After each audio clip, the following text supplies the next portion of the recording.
What the fuck was that? Hold on. What the fuck?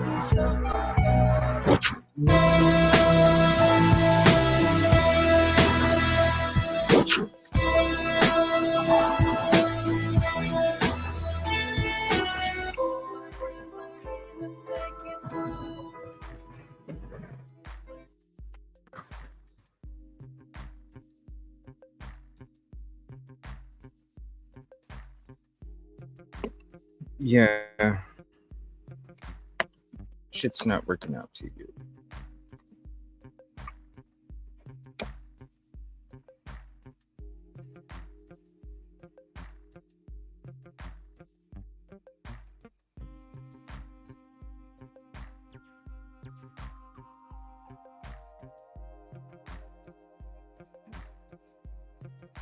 Okay. I think we're okay.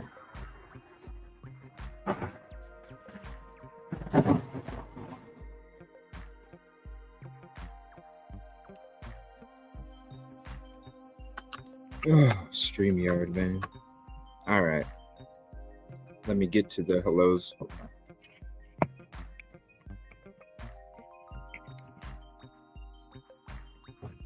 Let me get to the hellos real quick.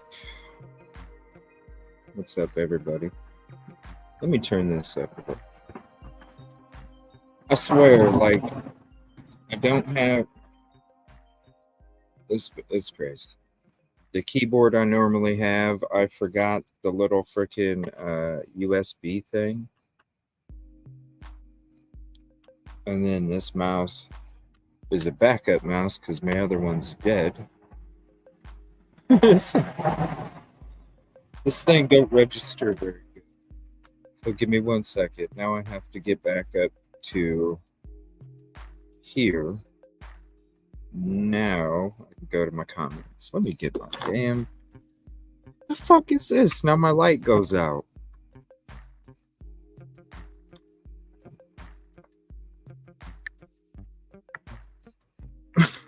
What is going on? What the hell? Oh man, that's...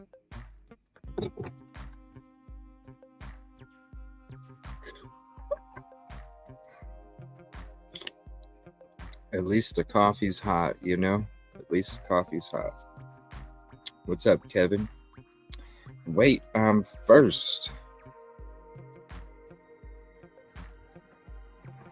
You're first a lot, man. Dang. Welcome the Evil CJ show. Hit the like, share, and subscribe.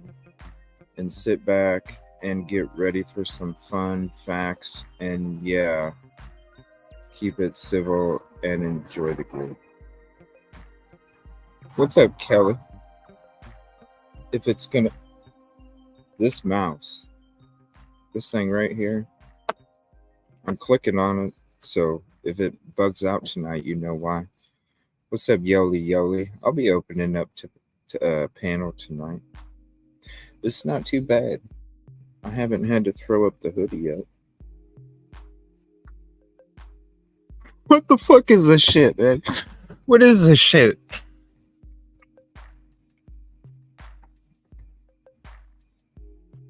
I even have it hooked up to a... Oh my gosh. Hold on a minute. This thing's got full power. What is your problem, light?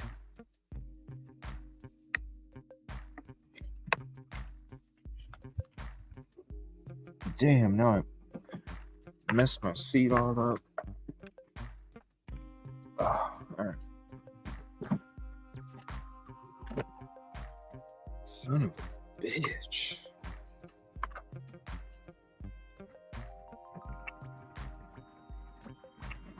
Alright, try this again. What's up, Nina? What's up, Caddy? What's up?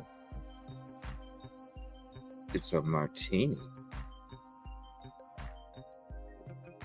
I'm having some coffee. I had a big old bottle of replenishment a little bit ago. Felt real good. I'm feeling better, actually. I'm feeling better.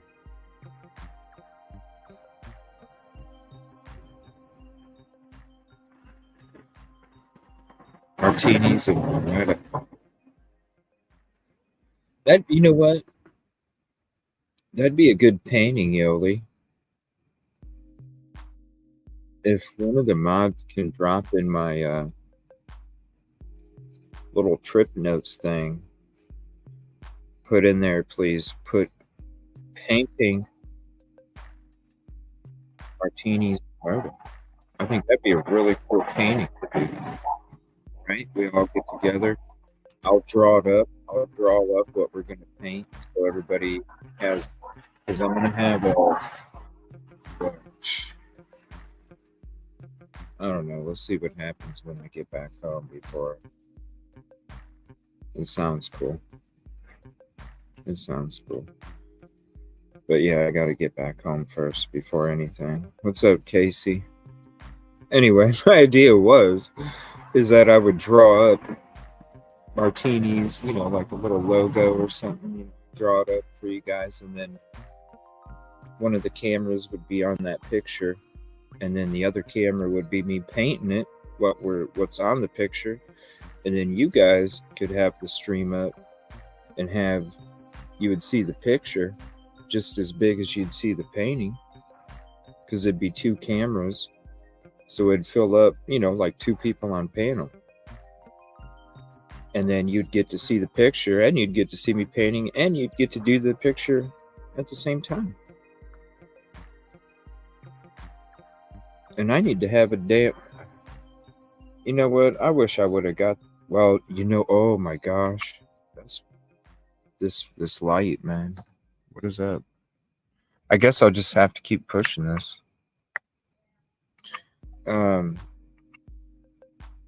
And I even charged it up. I don't know. It's probably a good thing I wasn't drinking wine on Saturday night, because I was going to get a bottle on Friday and Saturday. It's probably a good thing. Crazy.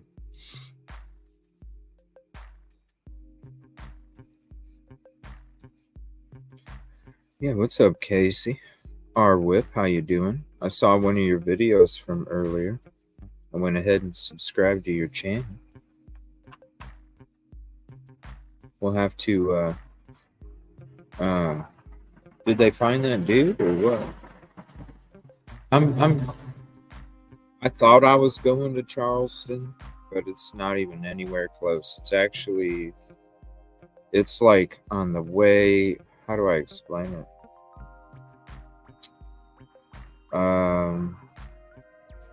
What's big city is it even on? What the fuck? All right, we're just gonna, yeah. You know what? What am I gonna do here? Hold on 1 second. You gotta be shitting me.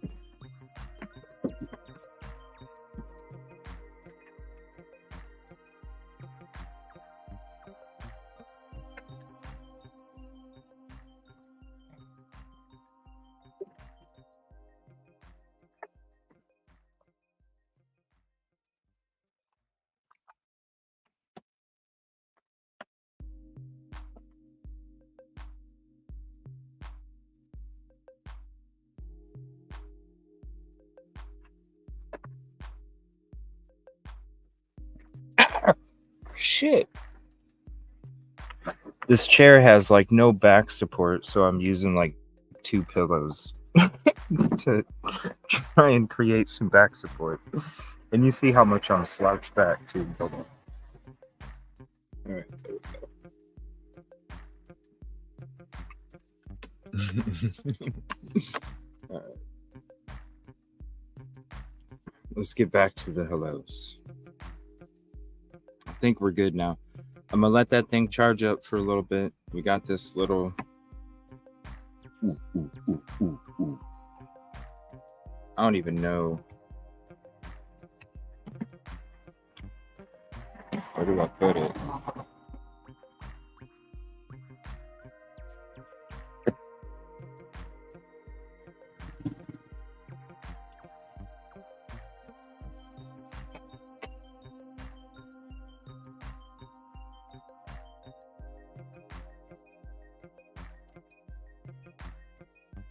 We're still rolling, you know. We're still rolling. We'll just let that thing charge up, I guess, as much as it wants to, and then work for 10 minutes. So, I don't know. Oh, yeah, that was a long time ago, right? We're just getting to some hello comments here. What's up, D? If it's going to click on it, because I'm using the buggy mouse. Come on, there we go. What's up, D? What's up, Detective? If it's going to do it. Seriously? Detective? There we go. It's going to be a hell of a night, y'all. Shit. It's already started. SM? SM? There we go. There we go. It's, you know, a snap of a finger.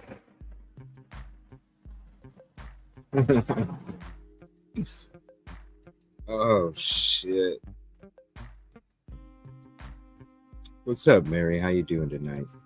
Mary, there we go. There we go.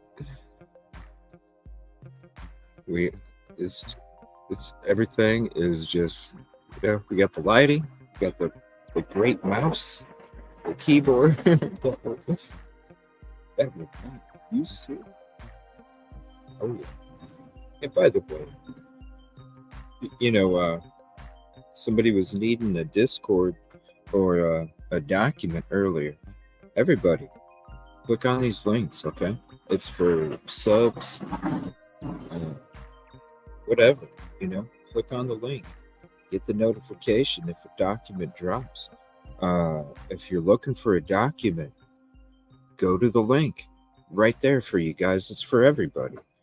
I want to say shout out to Kay because she always, even on her vacation, she's dropping them links for you guys. So she does a lot of that hard work to make sure that these documents are available. All you got to do is go to that link. So just click on it, you know, boom, get that link. Oh, thank you, Nina. I appreciate it.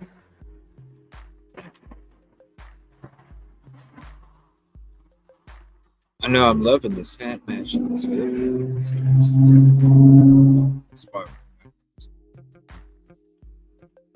Yeah, I'm going out to the mall again. I gotta be in that red and red, you know. I got to.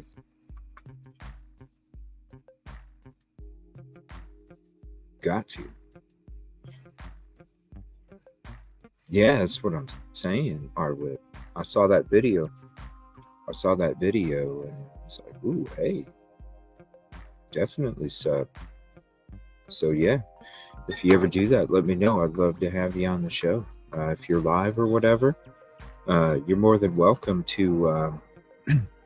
This is what I want to say. Like, if any other people are out there, and, and you're out there and you're able to do the same shit that I am, like for real, it, uh, you're more than welcome. I allow uh, any other content creator, that's out there like that. I allow them to also stream to their channel from my show. So you can definitely use my platform to be able to have content for your own channel if you're out there and about there.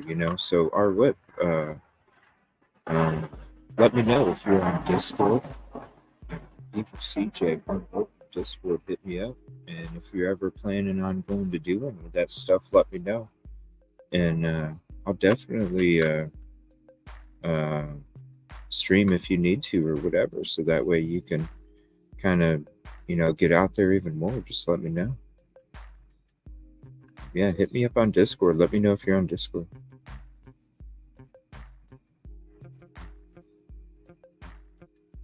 Oh shit. Okay. I was wondering. Thank you for the link too that you sent.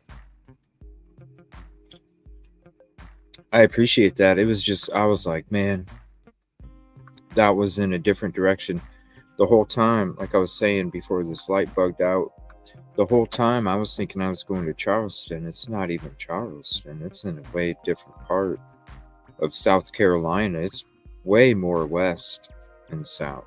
It's like the south. It's basically right by the border.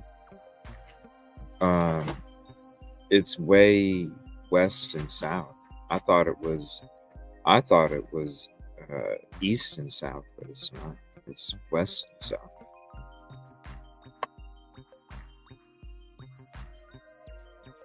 Whole time I thought it was east and south. But uh but I mean if I was in that area for sure, I would have went down there myself. But since I wasn't, you're more than welcome. Just Discord. Do you have Twitter? You can hit me up on Twitter. You should have a Twitter if you're doing content like that. You should have a Twitter. You get it all set up. Help you with your YouTube channel. Get all that shit set up.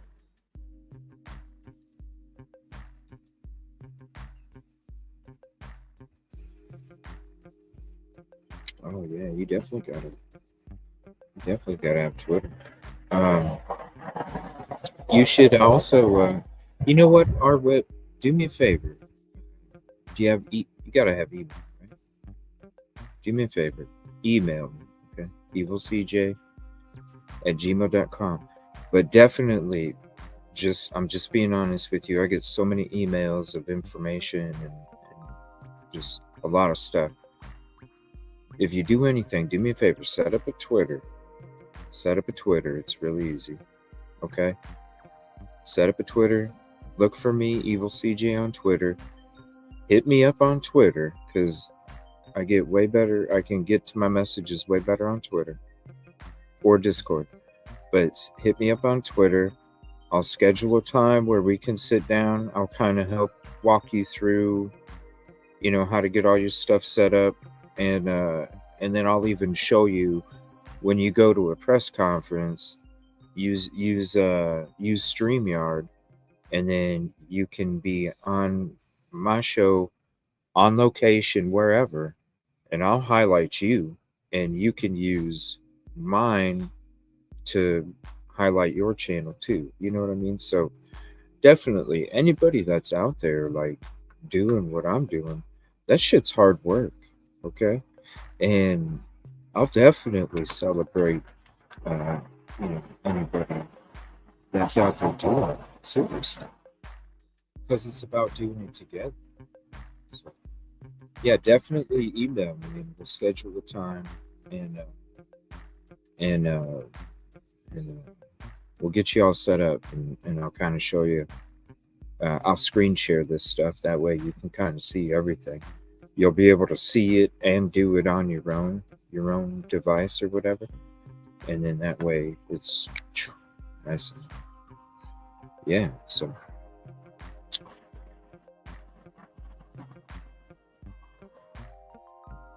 this shit's low. Hey, Silky. I ended up staying here today because all that fire shit just hit me this morning. I didn't have. I was like, I wasn't busy up in the head, busy doing all sorts of stuff. And this morning I woke up and my brain actually had space to like think about all this shit. And I was just like, damn. So it's just one of those days where I was just lost in thoughts and what I'm even, if I'm even going to be coming back to a home or what, I ain't heard shit.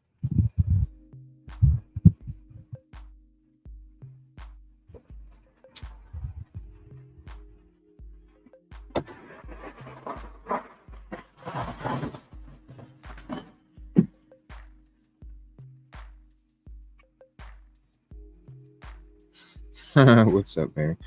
Oh, let me see. I see a super sticker. Hold on. I always got to look at it. Good job.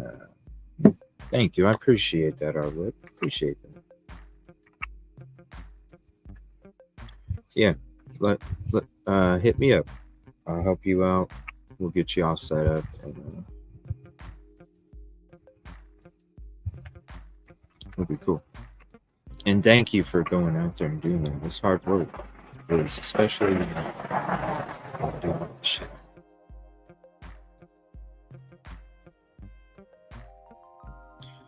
It's hard work. And thank you to everybody who's hanging out on the drives and stuff. You guys definitely help a huge way because you help make those trips, go like this. So I appreciate you for real. All you all hanging out with me on the lounge. Oh, thank you for the gifted membership, Kid Kitty to DS. Our Whip. Kelly. Nice. Thank you. Oh, did I miss somebody? Carol and Peaches. Thank you.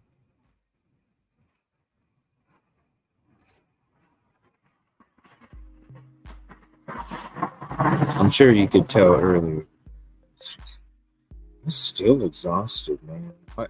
I didn't realize I was just so busy ever since the fire. I was just so freaking busy, And then this morning when I woke up and and all that I really had to think about was going down to Crocketville. I just sat there laying in my bed and I'm just like, damn. I already know I'm not coming back to a bed, or couch, or chairs, or love seats, or anything that has to do with cloth. And then I don't even know.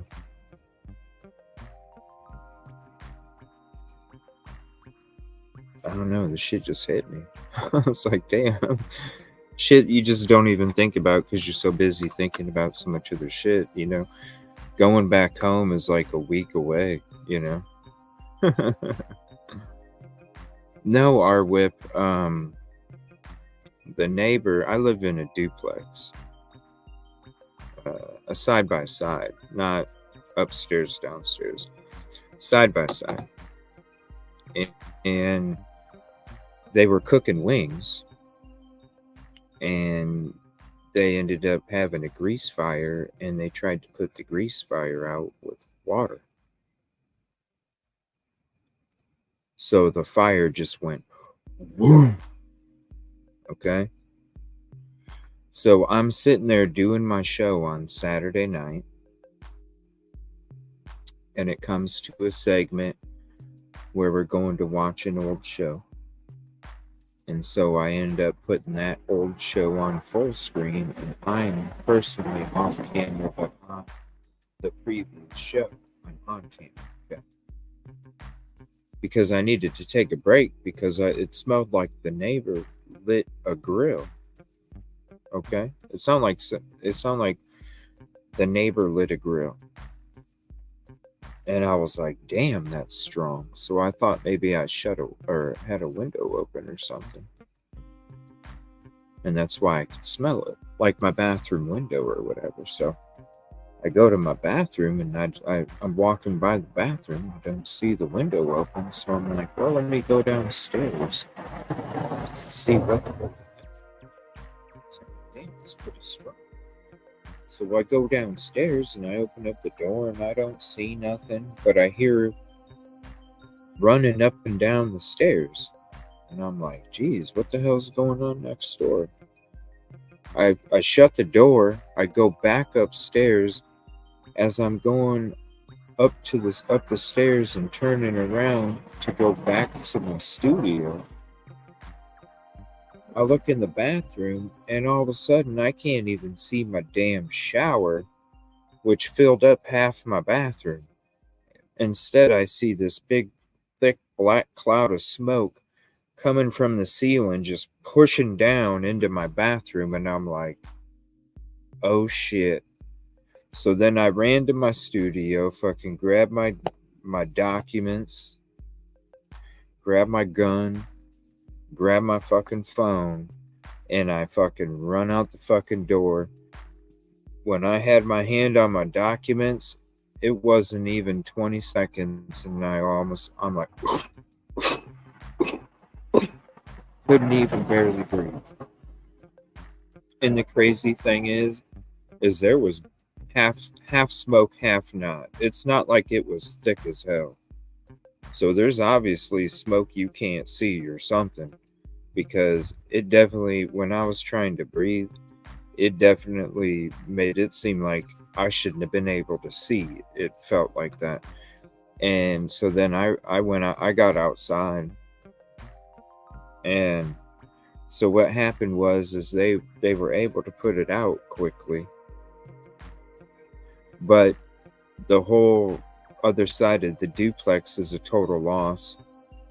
My duplex, they had to stay longer because it took longer for them to get the carbon dioxide levels down on my side, and I had a lot of smoke damage, so anything that was cloth is basically ruined. And I don't know, I haven't had a call regarding anything or even to see if I was okay, so I don't even know what the fuck's going on. So I don't even know what I'm going back to when I go back.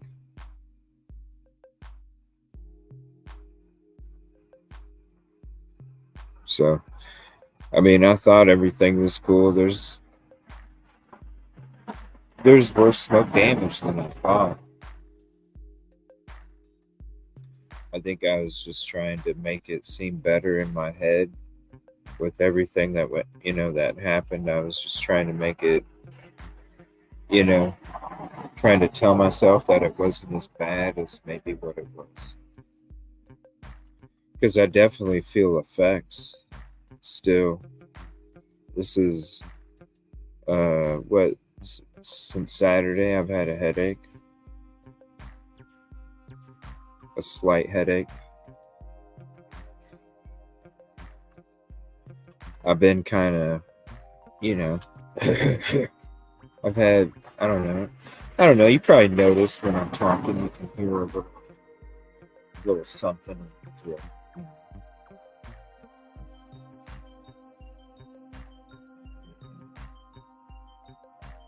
I'm just glad nobody else was hurt.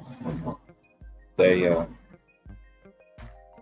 They had to rescue the neighbor's dog. The neighbor's dog was in the basement, but they were able to get the puppy out. So it, you know, there was no pets or humans that were harmed in the fire. But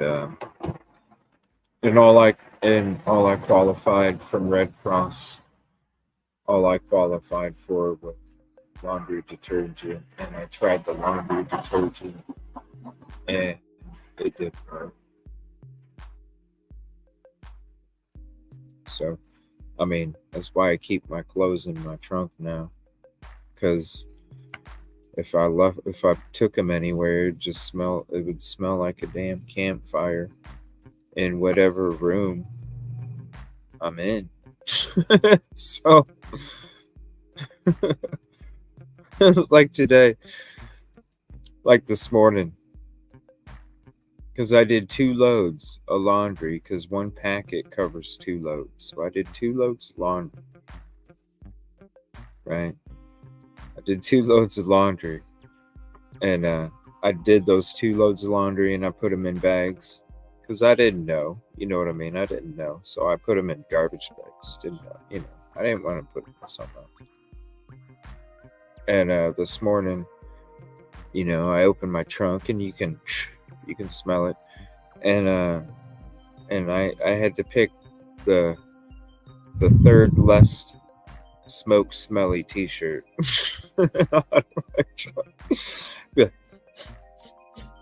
No, that's pretty bad. That's not too bad. No, yeah, I'll go with this one.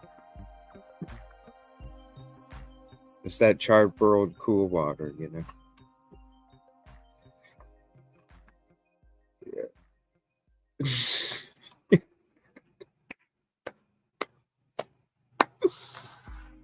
Yeah. Third less. Yeah, just which one? Thank God my hoodie's done, Thank you.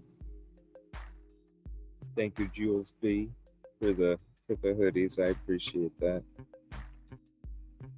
Thank you.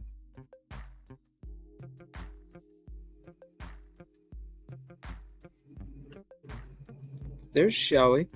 I was thinking about you on the drive back here to on the way back from Walmart to here, because I was like, man, where's Shelly been? It's good to see you, Shelly.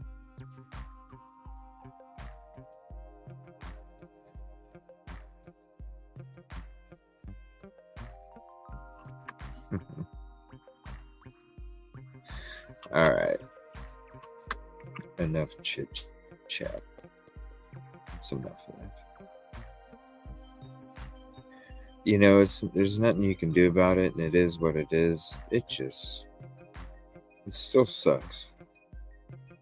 It still doesn't. Yeah, there is nothing you can do about it. It's like, damn.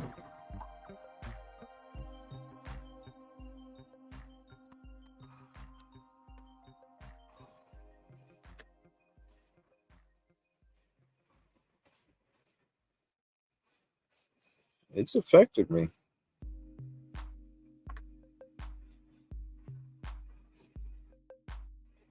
Especially physically. Like, my body's just been. I think just because my mind's been. Let's get to some damn truth.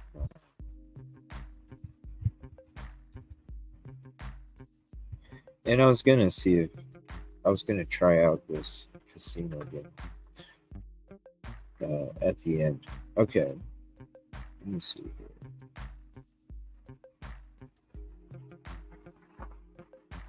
Something.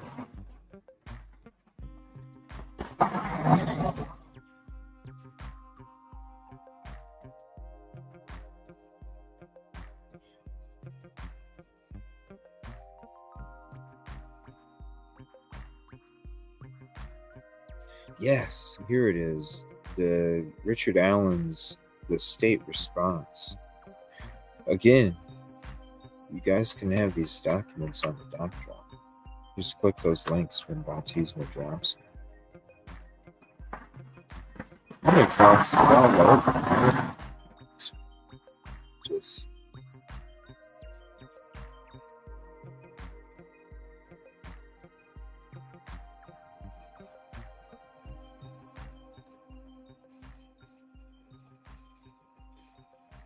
it's already tough doing what I'm doing, and then when you lose your freaking furniture, your clothes, and your curtains, and you know what I mean, your fucking oven mitt, you know, like even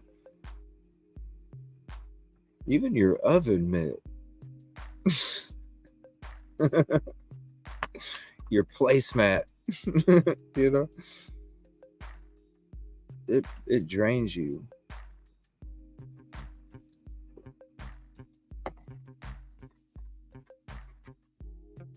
It is because I loved campfires. I loved camping. I loved smelling bonfires, just being around bonfires.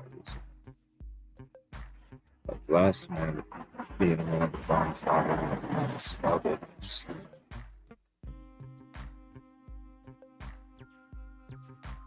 I'm just having to smell it when I didn't want to smell it inside of a house. You know, it's like, man, that smells just like it. And I used to love that smell, especially the smell of like burning leaves and twigs in fall. Like that's the best smell. I remember when I was a little kid smelling leaves burning, you know, just because I always used to go dive in the leaf piles and shit. You know, you go dive in them, you'd rake them up, you'd rake up the yard, and then you'd get to go dive in the pile before they got set on fire. And just remember smelling them, you know, it's like, just always loved that smell.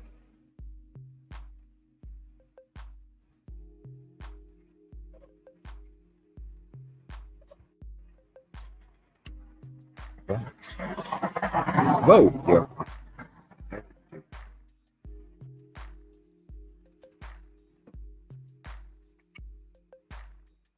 It is so beautiful. Let me see what you. Oh, damn, that dude's flying all over the place on. It looks like a firecracker or a firework. It's the prickly pear flying all over the sky. Thank you, Yogi. I appreciate it.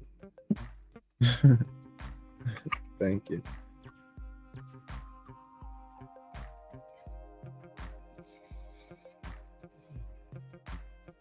What's up with my...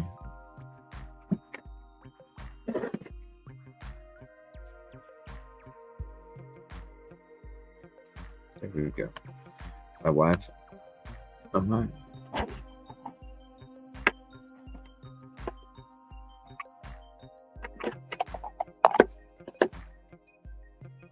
All right, there we go. Firecracker. Thank you. Is this light gonna work yet? Let's see.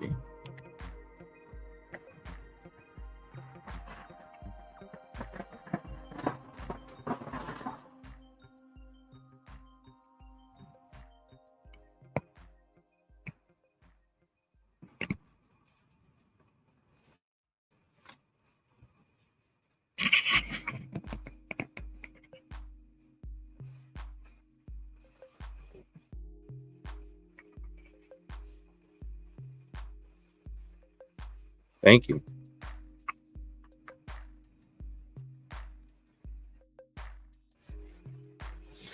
Oh. What? Soak up the toxins or something?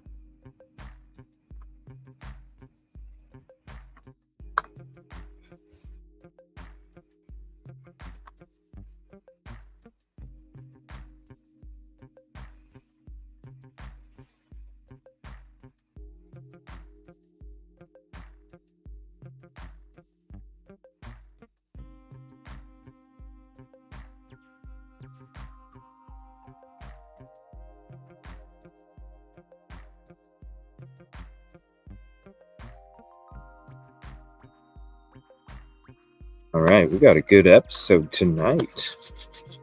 We just went to Delphi. What's up, Katrina? Thank you, Nina. Appreciate it. Trust me, I definitely love to get the same color hat that to go with the hoodie.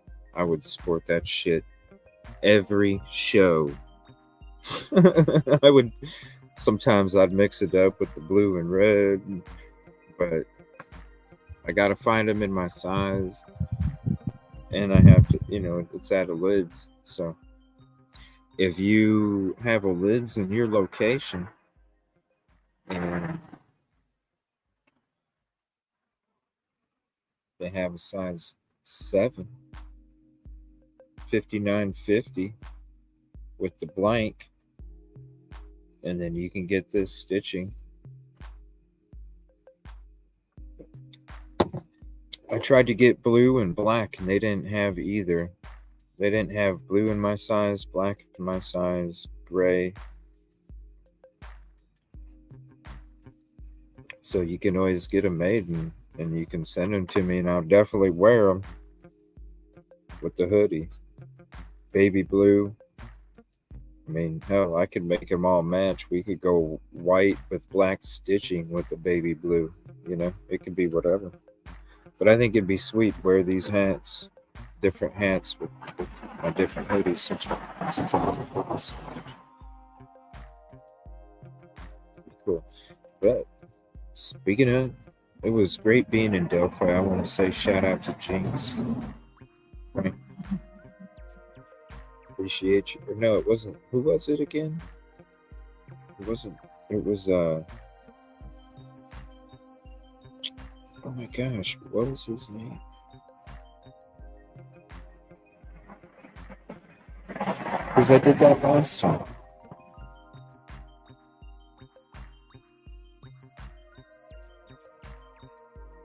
Was it?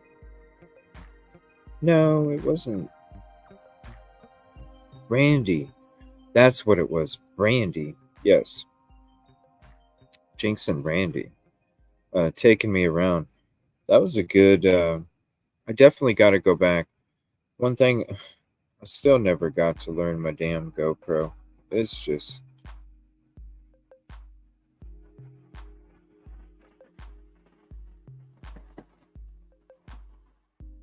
We're going to figure it out tomorrow night.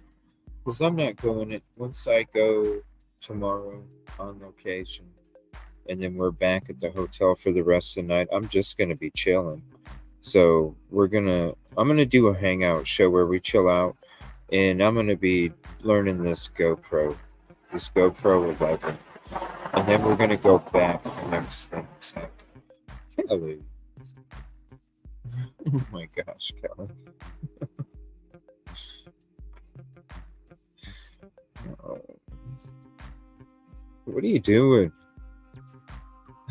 Kelly. I can let you try out a drone. Well, I was actually at Walmart today. I went by the electronics section and I saw they had a few of them, like some for 50, some for 100. They said something about 16-minute flights, and really, I guess I would probably. How long do you guys think I would? I know. Thank you, Kelly. I appreciate that so much. You guys are so beautiful. How many minutes do you think I would need to fly a drone? Red and blue, red and blue. I know, I really wanted that blue hat so I could wear a blue hat with my red too, America, baby. I love it.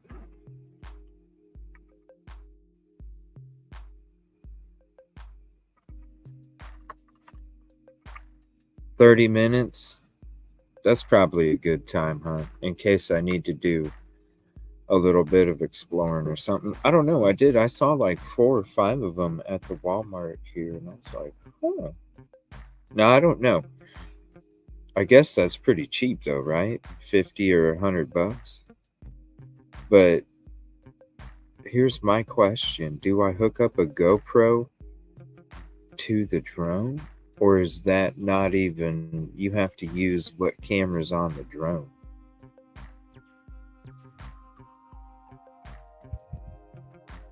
Or don't even hook up my get a shitty GoPro to go on a drone, not the GoPro beautiful thing that I have. Shout out to the community. I saw that damn thing at Walmart today too. I was like, damn, just for the GoPro Hero Black. I was like, damn. And then I saw the whole freaking kit that came with it and all this. I was like, damn.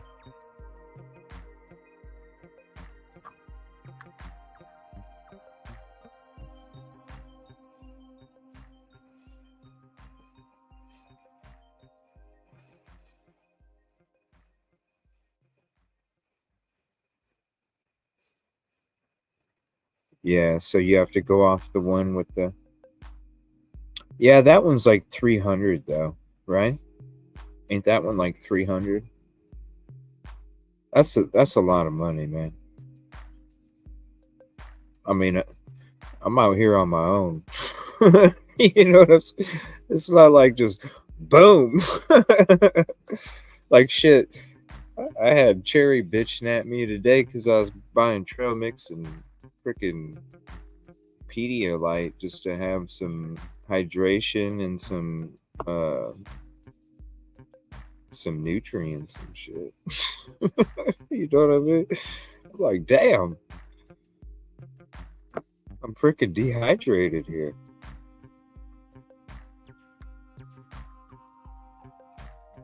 I didn't know buying trail mix was a bad thing, you know? Like, shit.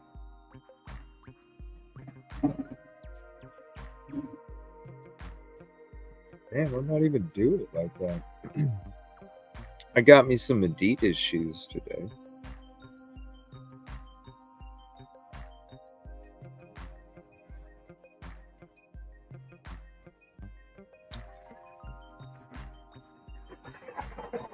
This right here is for the show. This one. It's for the show. Yeah, I don't know. But not like I need one on this trip, honestly, because everywhere that I'm going, it's going to be. Right? I mean, shit. Peanut butter flavored trail mix? Come on. You have to. Never had peanut butter flavored trail mix. You know, it's a good balance of, you know, nuts and pretzels and raisins and dates and, you know, M&Ms and just different peanuts and healthy shit. Healthy shit.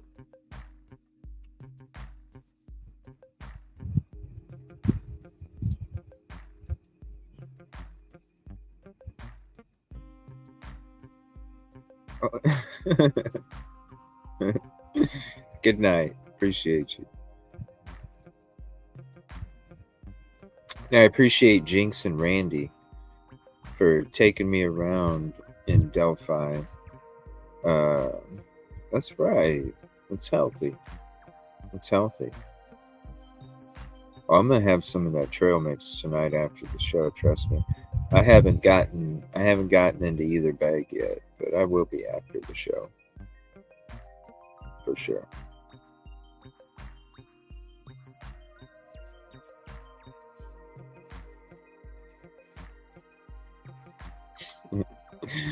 All right, so it's crazy, like seeing this because we were just there. So if you're not familiar with what I'm talking about, come on.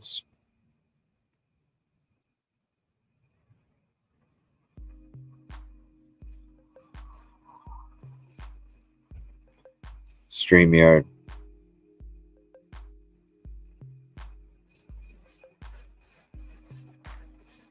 Oh my gosh, Yoli, one crashed into you?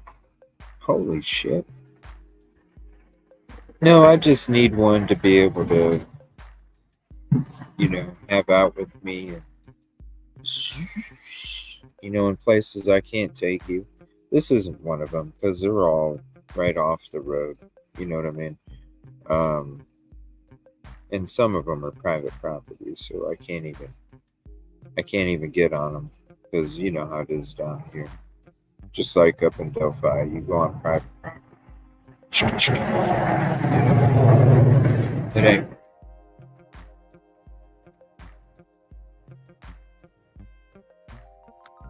But shout out Jinx Randy. Can't wait to do. I'll be going back up to Delphi here. Probably not before Moscow.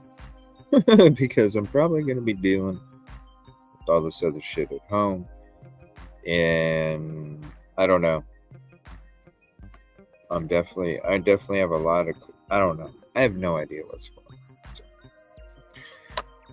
But we're going to get to this episode. Not true. State's response to R.A.'s Odin claims from his defense. What just happened? It hit my leg and my dog started freaking out and the drone landed on this and sizzled and died. Oh, shoot.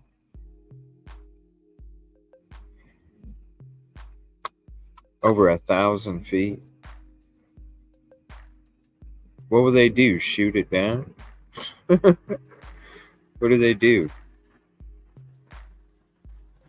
That's interesting. What happens if you go over 1,000 feet? What happens?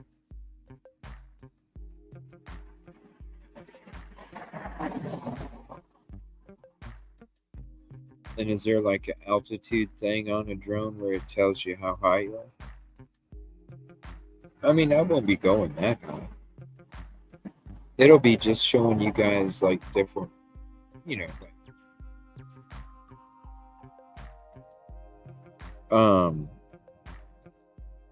no, I mean, what will they do? Will they they'll like send somebody out there or something? But if I'm flying it, it ain't gonna, I doubt it's gonna be 1,000 feet. It would have been like this. Like when we were at Delphi. That's where it would go. Because I can take the drone off the bridge and take you down on the creek and then around to where everything is at and come back up and around. You know what I mean? Like right there. That's where a freaking drone. I'm not going 1,000 feet. Like when we were at the cemetery, I could have taken you the path. I could have went from the cemetery and flew the damn thing down to the freaking creek.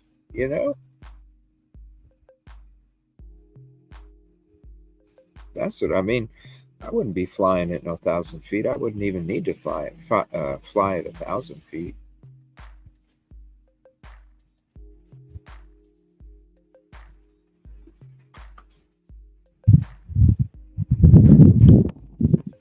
That's what I would have done. Like just taking you down those, especially off the bridge in Delphi, boom, and then dropping down into and then following the creek on. Come on, right there. That's bomb footage. That's not 1,000 feet. I ain't worried about the 1,000 feet. I would never have a reason to fly it up there. That is crazy, though. Interferes with their radar. Well, hopefully they have like an altitude thing on the drone so it tells you like how many, like 1 to 10, and each is 100 or something. All right, let's get to this Delphi episode. State responds to Richard Allen's Odin claims. Not true. I haven't read these documents. I don't even know because all this other stuff going on. So this is all going to be new to me.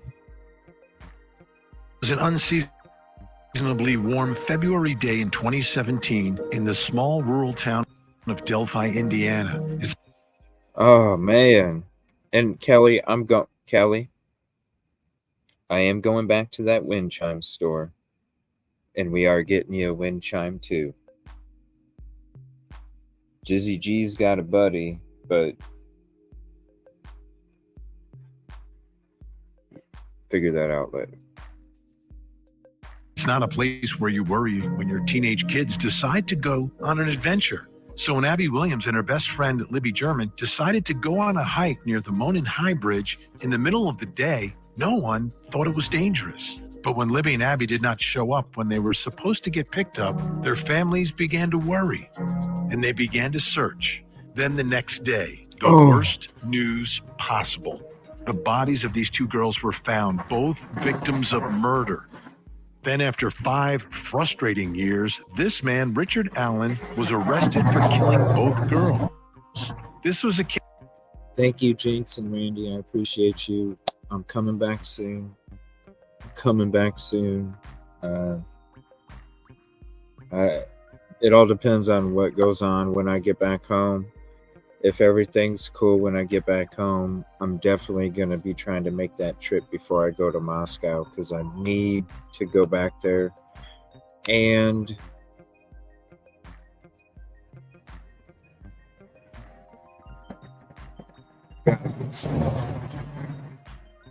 thank you, Jinx, for being there. Appreciate you. Hope you're doing good. I know you were going through some things earlier. I want to say prayers to you, Jinx.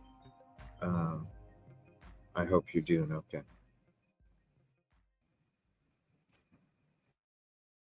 Frustrating years, this man, Richard Allen, was arrested for killing both girls. This was a case with many suspicious people and many rumors, but none of them ever involved Allen, which surprised many people.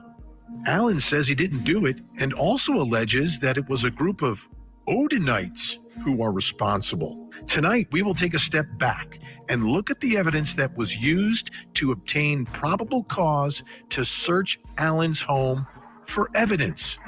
Then we'll look at the evidence they seized. Does it point to Allen, or is there more evidence of some Nordic religious white nationalist group who was responsible? We'll break down the evidence as our investigation of the Delphi murders continues. I'm Benny Politan. Thank you so much for joining us tonight here on Closing Arguments. A big hour tonight as we dive into the Delphi murder case. I have a question for you all, because I don't remember if we did or not. Did we watch that Crime Circus episode? The Odin stuff, did we watch that together? Because if we did, we'll watch it tonight after this. Let me know. Oh, what's up, Jinx? Oh, right there. I gotta get every color. I got to get a zip-up hoodie and a hat to match it. Whatever. And then I can just wear white and black t-shirts. Oh, shit.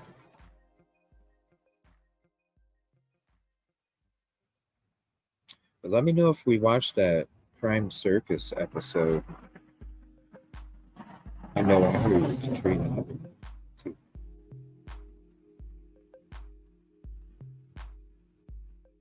We didn't? Okay. We'll watch that after that, because that shit was pretty crazy too. And we're kind of doing some late night stuff. It's beautiful. It ain't too chilly. And these crickets are chirping. And we're talking true crime. I love it. I miss you guys.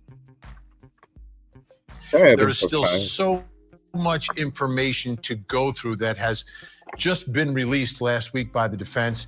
Each night, a different approach that we're taking.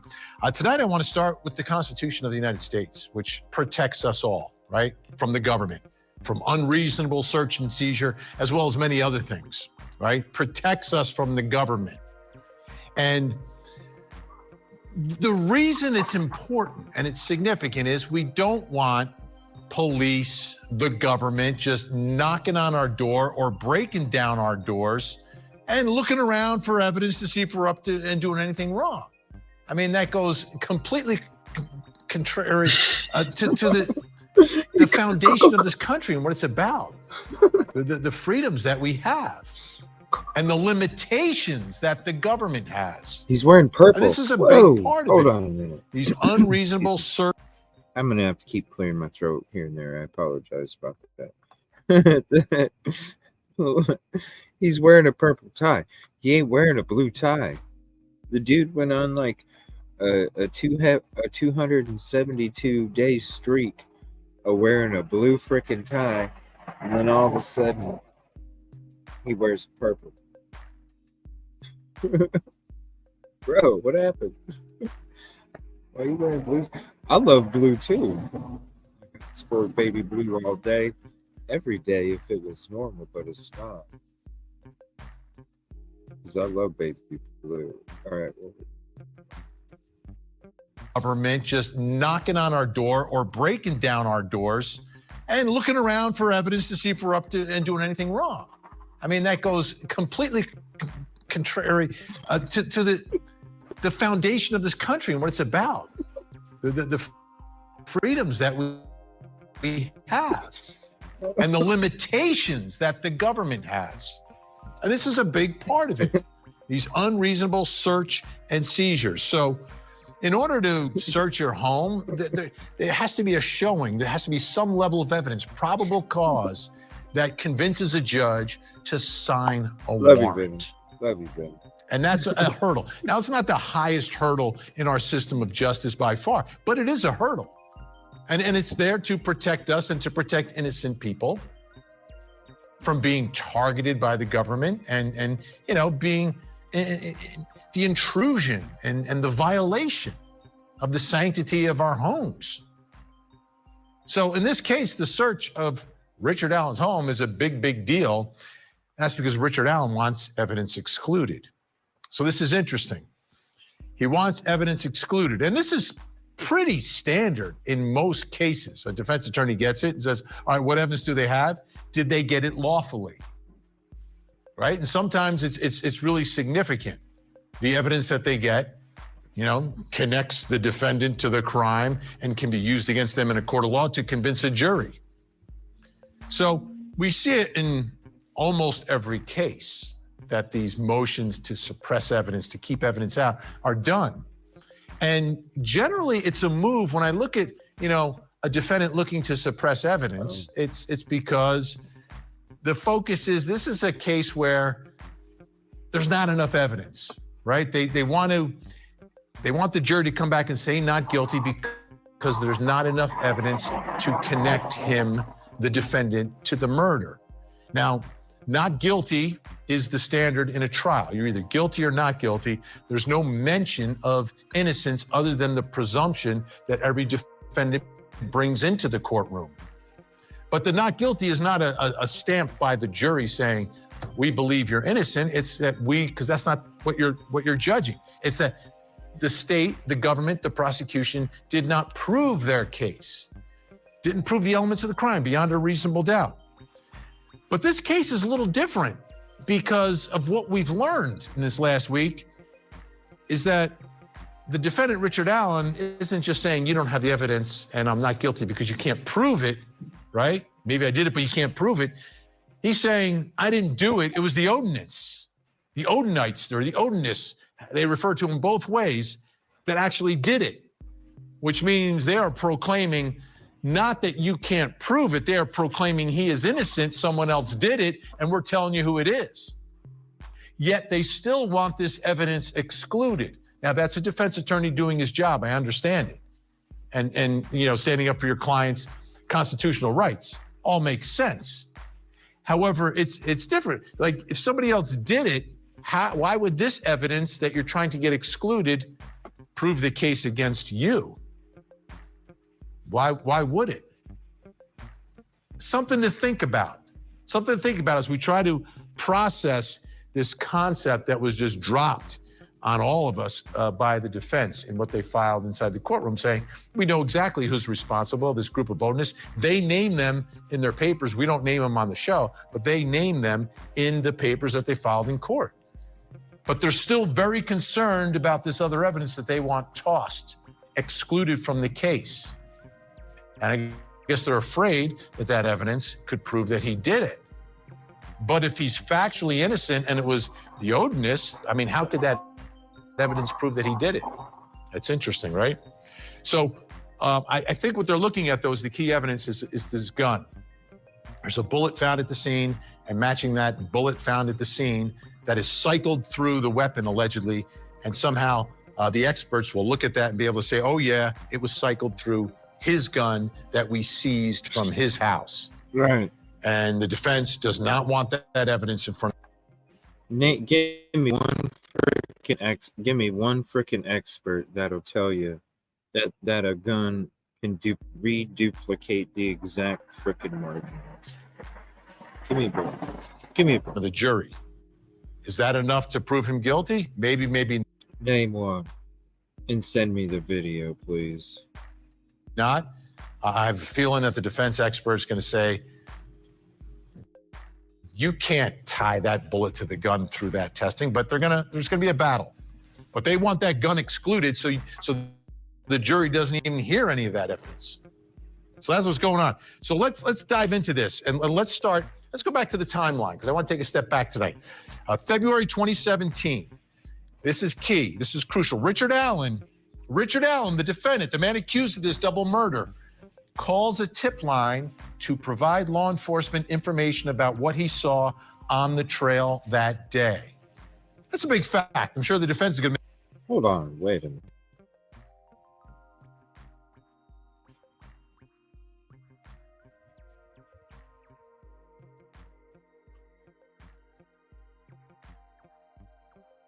Hold on.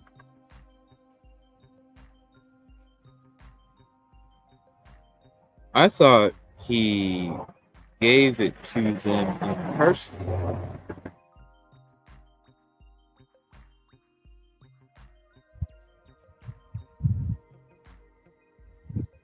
Maybe I'm wrong. I don't know. Maybe I thought he walked up to him at another location and admitted that. I didn't know. Right. He went somewhere. He didn't call a tip line. I didn't.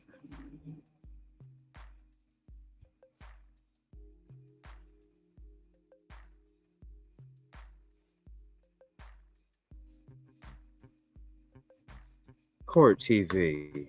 Oh, my Lord. Don't tell me you're getting to be like News Nation. Oh, no. Please, no. I love Court TV. Except for when they zoom in on Koberger's hands on his lap. That's a little ridiculous. But how do you... Hold on a minute. You're Court TV.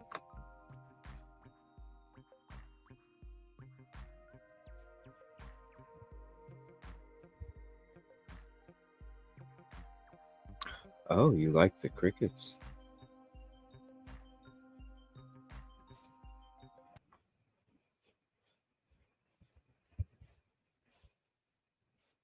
There.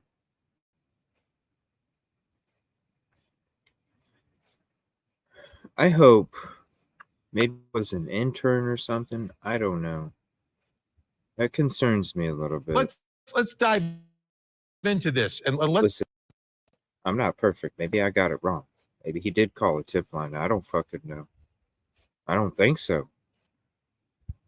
start. Let's go back to the timeline because I want to take a step back tonight. February 2017. This is key. This is crucial. Richard Allen, the defendant, the man accused of this double murder, calls a tip line to provide law enforcement information about what he saw on the trail that day. That's a big fact. I'm sure the defense is going to make a big deal about it. He's the one who reaches out and calls the tip line. Okay. Also in February 2017, this is going to be a big name in this case. A Department of Natural Resources officer, Dan Doolin, meets Richard Allen at a grocery store, not sure why it's a grocery store, in Delphi, and prepares his report. Okay?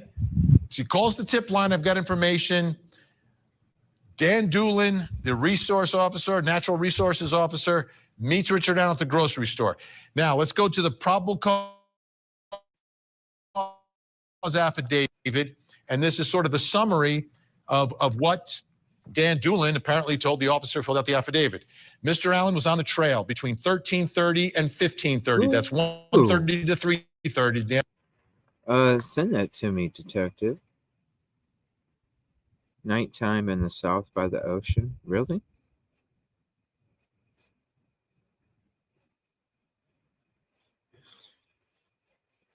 Yeah, he's wearing a purple tie.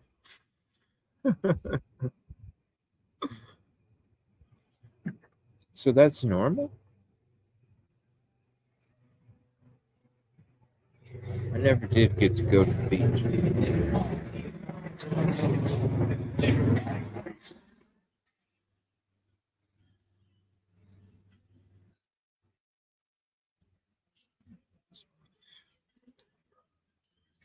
A little bit of Nelly. Yeah, a little bit of Nelly. That's right, buddy. Here we go.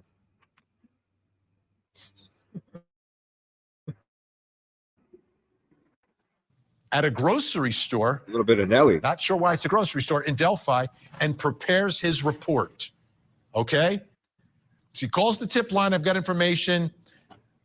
Dan Doolin, the resource officer, natural resources officer, meets Richard Allen at the grocery store. Now, let's go to the probable cause affidavit, and this is sort of a summary of what Dan Doolin apparently told the officer who filled out the affidavit. Mr. Allen was on the trail between 13:30 and 15:30. That's 1:30 to 3:30 in the afternoon. He parked at the Old Farm Bureau building and walked to the New Freedom Bridge. While at the Freedom Bridge, he saw 3 females. He noted one was taller and had brown or black hair. He did not remember the description, nor did he speak to them. He walked from the Freedom Bridge to the High Bridge. He did not see anybody, although he stated he was watching a stock ticker on his phone as he walked.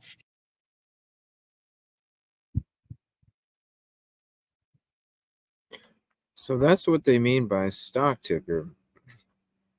Because when we were there at the location and Randy had mentioned a stock ticker at this point, I was like, what? What's a stock ticker? Okay? So he calls the tip line. I've got information. Dan Doolin, the resource officer, natural resources officer, meets Richard Allen at the grocery store. Now, let's go to the probable cause affidavit, and this is sort of a summary of what Dan Doolin apparently told the officer who filled out the affidavit. Mr. Allen. What am I looking at? What do you mean? Where? Like up in the sky when it was getting windy?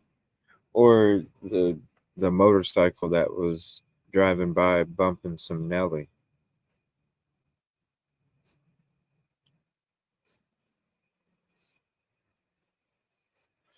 Nighttime in the South is the favorite part of the day.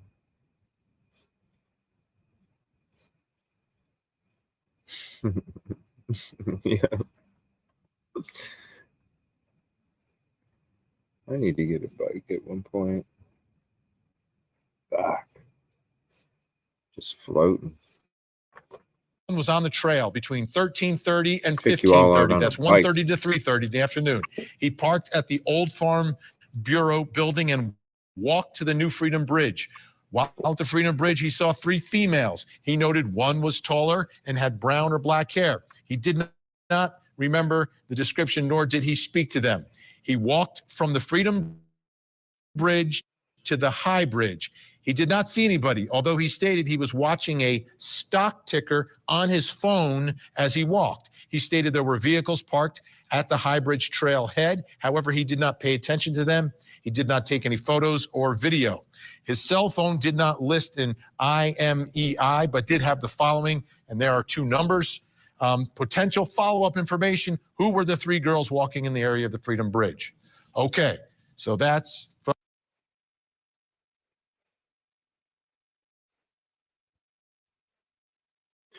Okay. His cell phone did not list an IMEI. Isn't the IMEI the frickin' the number that is registered to your phone, your SIM card? Isn't your hold on. Isn't your IMEI your SIM card?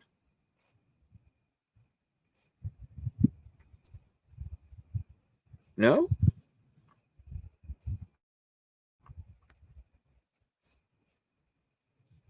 So, okay, because I thought it was too.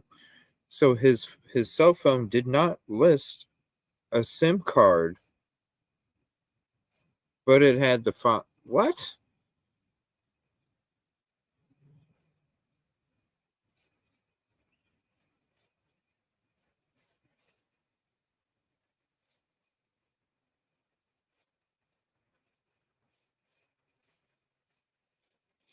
I'm gonna have to look into that part. You know, I never read the PCI.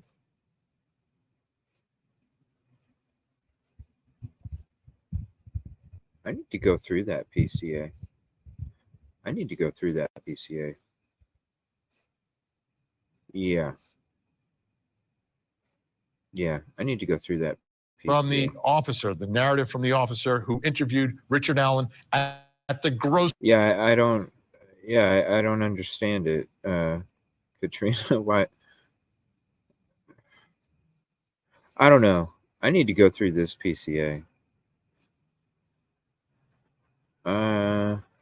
Right. You're exactly, Caddy.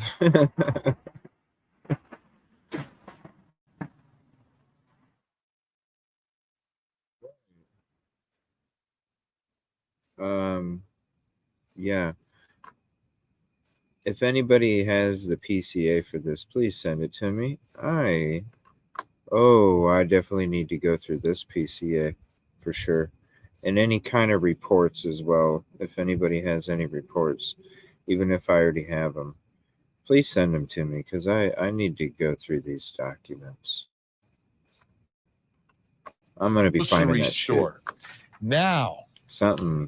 Back to the timeline. I don't know. I need to look at these documents. 2022. I need to read. I need to read the words myself, and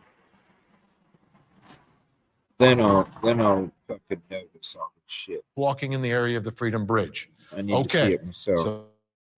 So that's from the officer, the narrative from the officer who interviewed Richard Allen at the grocery store. Mm-hmm. Now, back to the timeline. September 2022, while reviewing evidence in the investigation into the murders of Abby and Libby, investigators discover a 2017 interview between Dan Doolin and Richard Allen. Like, not till September of 2022 do they take a look at this and say, oh, wait a minute, maybe we should look at this. He was there. No, Vinny, it was a clerical error. They said they misplaced it in a file, and they were just kind of re-going through everything one time, you know, just trying to see, just re-going through everything, and that's when they noticed that they had a clerical error. So it was Vinny. No, don't. Come on, Vinny.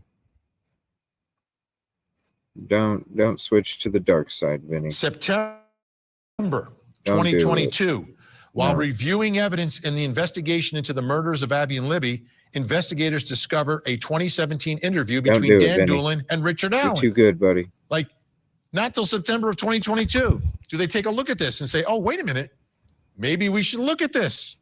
He was there. No. He was there. And then October 13th of 2022, Richard Allen. Yeah, they claim that they were getting so many tips They claimed that they were getting so many tips that it just got misplaced, and they were it was cold. They were kind of going through everything. Hey, let's kind of boom. Oh shoot, we never did follow it.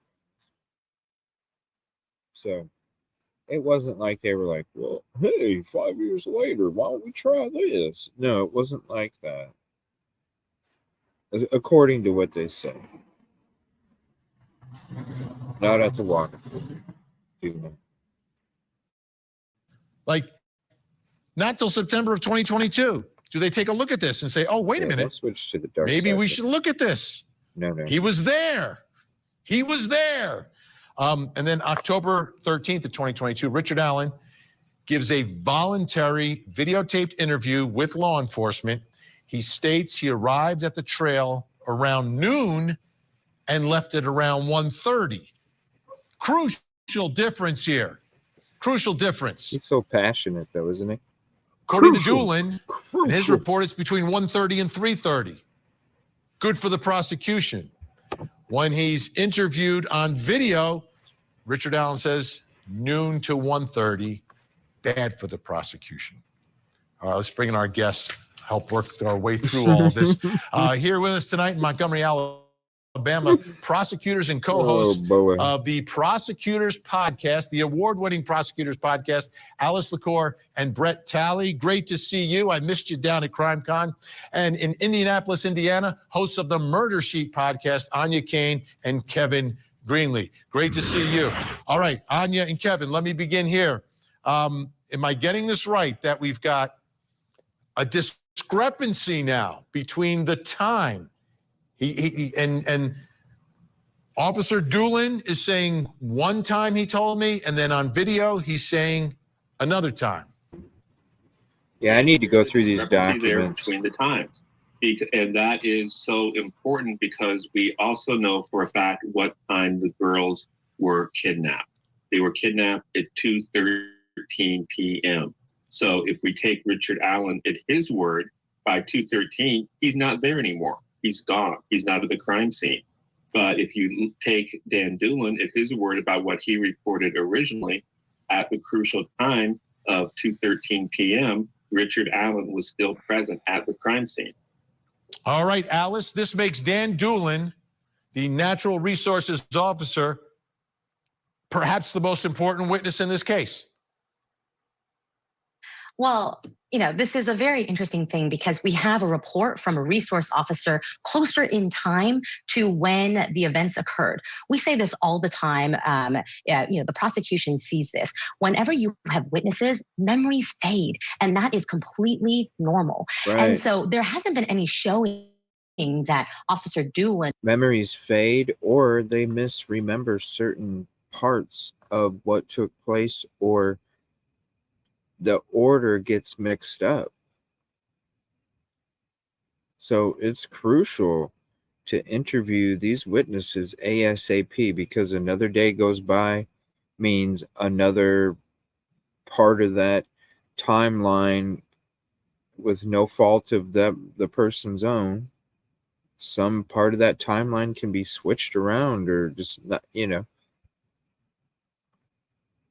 very crucial. But 5 years misremembered when he wrote the report. If anything, it's possible that Richard Allen's story has changed. We see this often with witnesses. It's not uncommon for 5 years later for someone's memory to fade, especially when we're talking about a difference of a couple of hours. Right. And you remember, now we're 5 years later, and Richard Allen first spoke to police right after the girls were murdered, and there was no follow-up. 5 years later, when police come knocking on the door, if you had already spoken to the police and now 5 years later, when there's been no developments in a case, the police come knocking again, you may begin to think that you're higher on a suspect list than before. You may have an incentive to change your story, or completely innocuously, you've simply forgotten dates on times after 5 years. Right. So this doesn't definitively show that Officer Doolin's report was faulty, nor does it necessarily put Officer Doolin in the middle of any sort of controversy, though the defense would like you to believe that. Oh, absolutely. Brett, take a look at this. This is from the defense memorandum, which exploded last week. The single solitary source for this information, and they're talking about why you shouldn't trust Dan Doolin here. Allen being on the trail from 1:30 to 3:30 is Dan Doolin from the Department of Natural Resources. In order to confidently trust that Richard Allen actually said that he was on the trail between 1:30 and 3:30, Dan Doolin's work product would have to be trusted. Doolin was so sloppy in drafting this report that he put Richard Allen's name into the system as Rick Allen Whiteman. And I believe Whiteman is the name of the street that he lives on. Find it attached to Exhibit 124, which is a report provided to the defense in discovery from DNR, Dan, concerning his interview of Richard Allen. In this report, Dan wrote the following: I checked my audio recordings and cannot find one for him. I will keep looking because I am sure I recorded every interaction I had related to my assigned leads. All right, Brett, how much of a problem is this if he doesn't find that? He records everything, but this is the one he can't find. Well, look, it's obviously a problem, and there's a reason the defense wanted to focus on it. They filed a motion to suppress, and instead they gave us their full rundown of what their defense at trial is going to be. And the thing about it is, it's not as if Dan Doolin had some incentive to lie about this. It's not as if he wrote this report and then immediately ran to the police and said, this is the guy. Right. It was so unimportant to him that he finished his report, he filed it away, and he didn't think about it again for 5 years. Is that a problem for his credibility? Yes. But I think the defense is going to have trouble explaining why he would misreport this. And obviously, Richard Allen has every reason in the world 5 years later when he's being investigated. It's crazy to see that bridge the way that it was, and then here, let me get my thing out of the way. Crazy to see the way that bridge was and how it is now. I hope they save, honestly. You know how they had it separated. Come on, StreamYard. There you go. How they had it separated from what they worked on, and then they kind of blocked it off after that. I hope they keep it like that.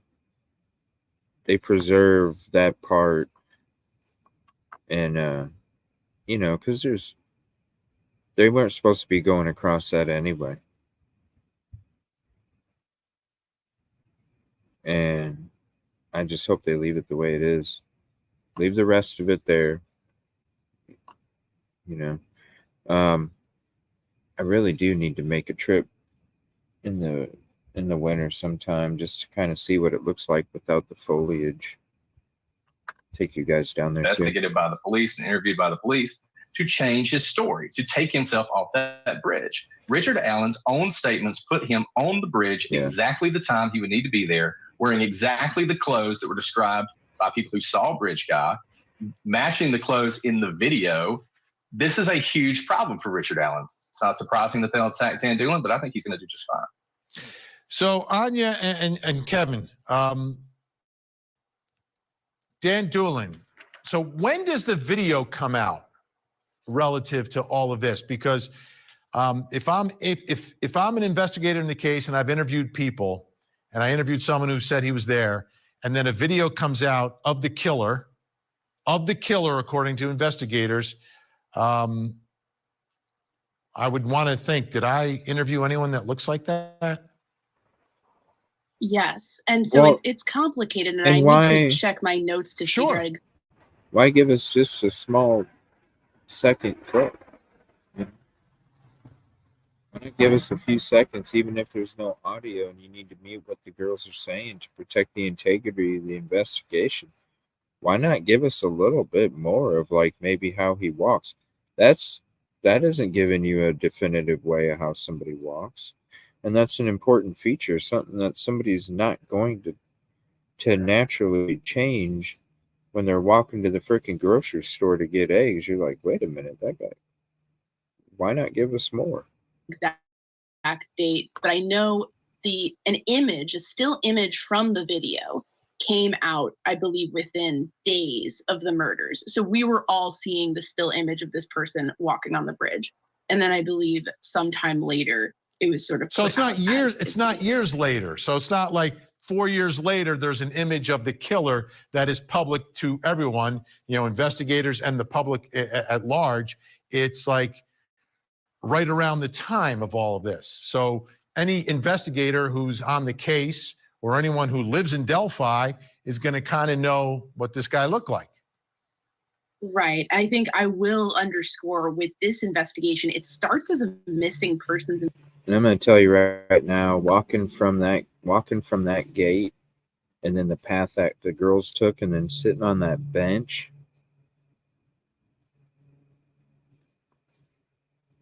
The creep factor went up like times 100 sitting on that bench, just kind of seeing whatever the person might have been seeing as they're looking out. So creepy. Investigation. They're looking for 2 hurt girls. So it brings in all these different law enforcement resources. Everybody's running around. I will be curious to see if there were issues in terms of, case management perspective. So many people working on it, things may be getting lost in the shuffle. Which is understandable given how it started, but, may play a role in this situation. Yeah, I'm concerned about that shuffle. I mean, this is the highest profile case that everyone involved has ever worked on. People around the world were following this and looking for information. But these small communities, it's not like it's downtown Philly. They're not used to these things going on all the time like Moscow. They're used to noise complaint, turn down your music, and checking IDs. They're not used to people coming in and committing these horrific crimes, So maybe that has something to do with it too. Lost in the shuffle, which is understandable given how it started, but, may play a role in this situation. Yeah, I'm concerned about that shuffle. I mean, this is the highest profile case that everyone involved has ever worked on. People around the world were following this and looking for information. And we didn't think that a guy who said he was there deserves a second look, like in March or in April or 1 year later, Alice, 2 years later. I don't understand. There are podcasters flooding the zone. Dateline, 48 hours. Everyone in the world. Like, you spoke to someone who said he was there. I mean, how many people were there that, Alice? There could have been that many men who said they were actually there that day. This baffles me. It baffles me. Stop. I mean, it's incredibly unfortunate that there wasn't follow-up on it, but I think you've touched on something very important here. This was a devastating case as soon as it happened. It grasped the entire nation, the entire world's attention. And there were jurisdictions upon jurisdictions, the local, the state, the federal jurisdictions, all coming in to try and find these girls and try to bring the perpetrator off the streets.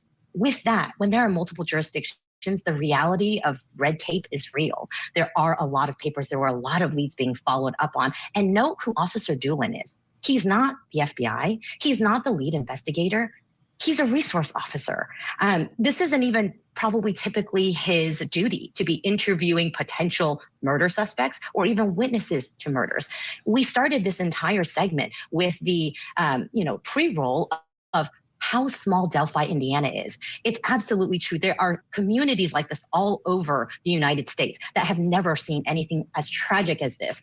And it's true that those jurisdictions don't typically have the resources or necessarily the savvy to carry out an investigation with so many different prongs, so many different aspects to it. But that doesn't necessarily mean it doesn't happen, that things get lost in the shuffle here. I'm glad that they went back 5 years later when they still hadn't made an arrest to go through all those old notes and someone found this. But if you remember at the time that this happened in 2017, the hotlines were being flooded. Tips were coming in from left and right. They were coming in from online, from Facebook, from, I understand, but he was He said he was there. And what's the irony of all of this is that this is the foundation of the prosecution's case 5 years later. This is so huge, ladies and gentlemen. Vinny, you were just at Crime Con, bro. You covered this case like crazy at Crime Con. You were doing live from Crime Con, talking about this case. Come on, Vinny, you know. You know. He said he was there. Come on, yet it Vinny. wasn't so huge that we didn't think it was like a hot lead 5 years ago. I don't understand that. If it was a local reporter, they'd be jumping up and down saying, like Anya and Kevin, if you knew, when you started your podcast, right? And you knew that someone said that they were there. How many men said that they were there on the trail that day? I know of at least 2 off the top of my head. It's definitely a big deal, although it's honestly, like you can count them on one hand, I'm sure, right? It's not a lot. Brett, and again, prosecutors can only prosecute the case that's handed to them by investigators. I don't think so either, Katrina. I think they look like 2 different people. And I've already mentioned before, a couple days ago. That's what I think. But I feel you. I never thought that the sketches ever looked the same. You can go to some of my first shows of this talk show when we talked about Delphi a little bit. And I'm telling you from back then. They never looked the same. I told you from back then who I thought it was. Now, has it changed? Yeah, it's changed a little bit because time changes. But I think I make a pretty good argument a few days ago who I think it is. But I feel you. Definitely feel you, Katrina. Right? Like you rely on them. It's not like on TV. TV, sometimes the prosecutors are there and they're like investigating the case. That's not really the way it works. Like, how do you explain that to a jury? Ladies and gentlemen, this is why you need, because you have to build up the credibility of this man, at the same time explain why he spoke to one of the 3 or 4 men who said that they were there at the time, and this guy happens to have the same build as the guy on the video. How do you do that? How do you explain the lack of this investigation and build up his credibility to understand all the details at the same time?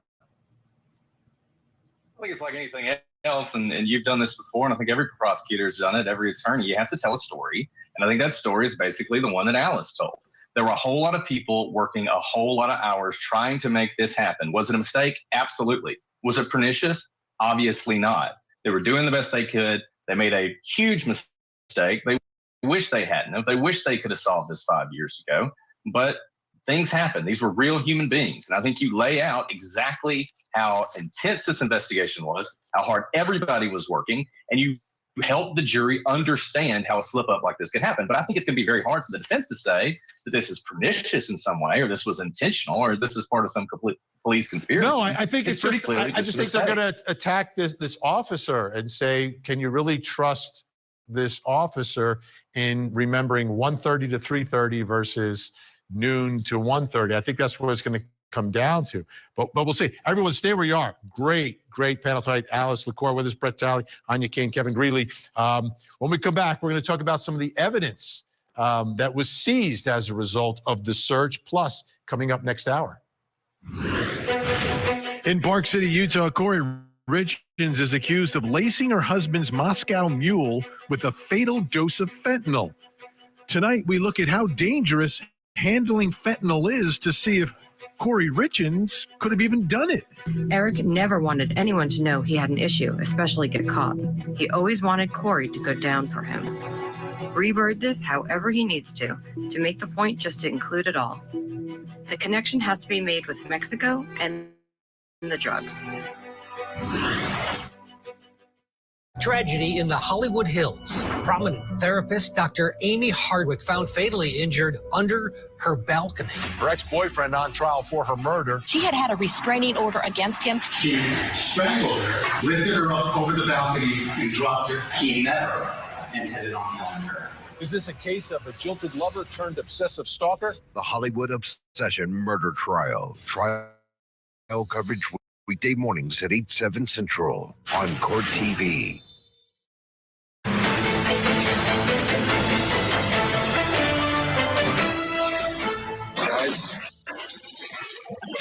Downhill. Downhill. Downhill.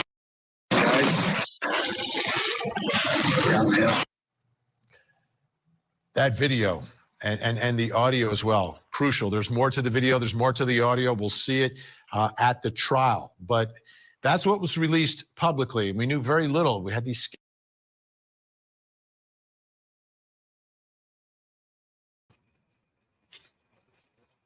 Sorry, the mobile hotspot isn't working so hot right now.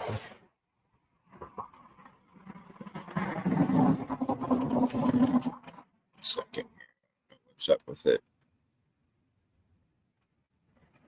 Let me, shoot, I don't know where I put my other, it's in my gear bag. Come on, hotspot. Did they have a voice comparison? We did one. It sounded the same to me. I don't know if you guys can hear me or not. StreamYard's only giving me like a little sliver of a bar, so usually when it does that, it muffles me and all sorts of crazy stuff, so I don't know if my audio is good for you or not. I'd have to go get this mobile hotspot.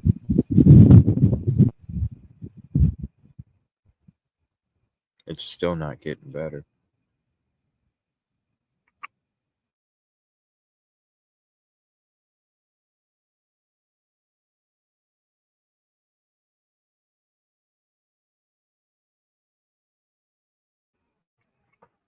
It's all good?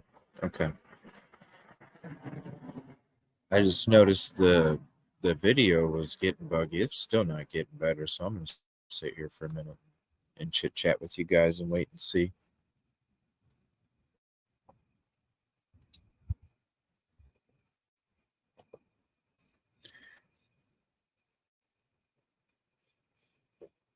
Yeah, it's not getting any better.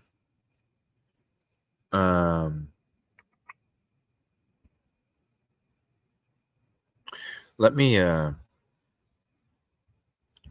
going to play this. Type in chat if it's skipping or not. While I play this, I'm going to go get my mobile hotspot out of my gear bag because I know I have a feeling the video is not going to play that good because it never does. Let me see here. So I'm going to play. Type in chat if it's buggy, and I'm going to go get my other mobile hotspot real quick out of my gear bag. I'll be right back. Trial coverage weekday mornings at 8/7 Central on Court TV.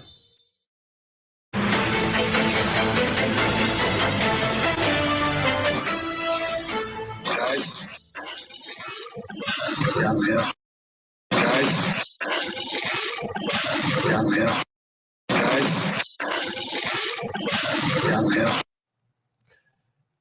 That video and the audio as well, crucial. There's more to the video. There's more to the audio. We'll see it at the trial. But that's what was released publicly. We knew very little. We had these sketches that didn't make any sense. But now we're hearing from both sides what they think happened here, and it's something completely different. Let's go back to the state now. This is their suppressed. These are the reasons why they believe the evidence, the search was lawful. The search of Richard Allen's home was lawful. They say investigators believed a firearm was involved in the murder of Abigail Williams and Liberty German because of an unspent .40 caliber round was found between the bodies of Abigail and Liberty. That investigators believe the knife was used in the murder of Abigail Williams, that the clothes that Richard Allen described wearing the day he was on the trails matched the description of the man seen on the bridge from the video taken by Libby's phone.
All right, sorry about that.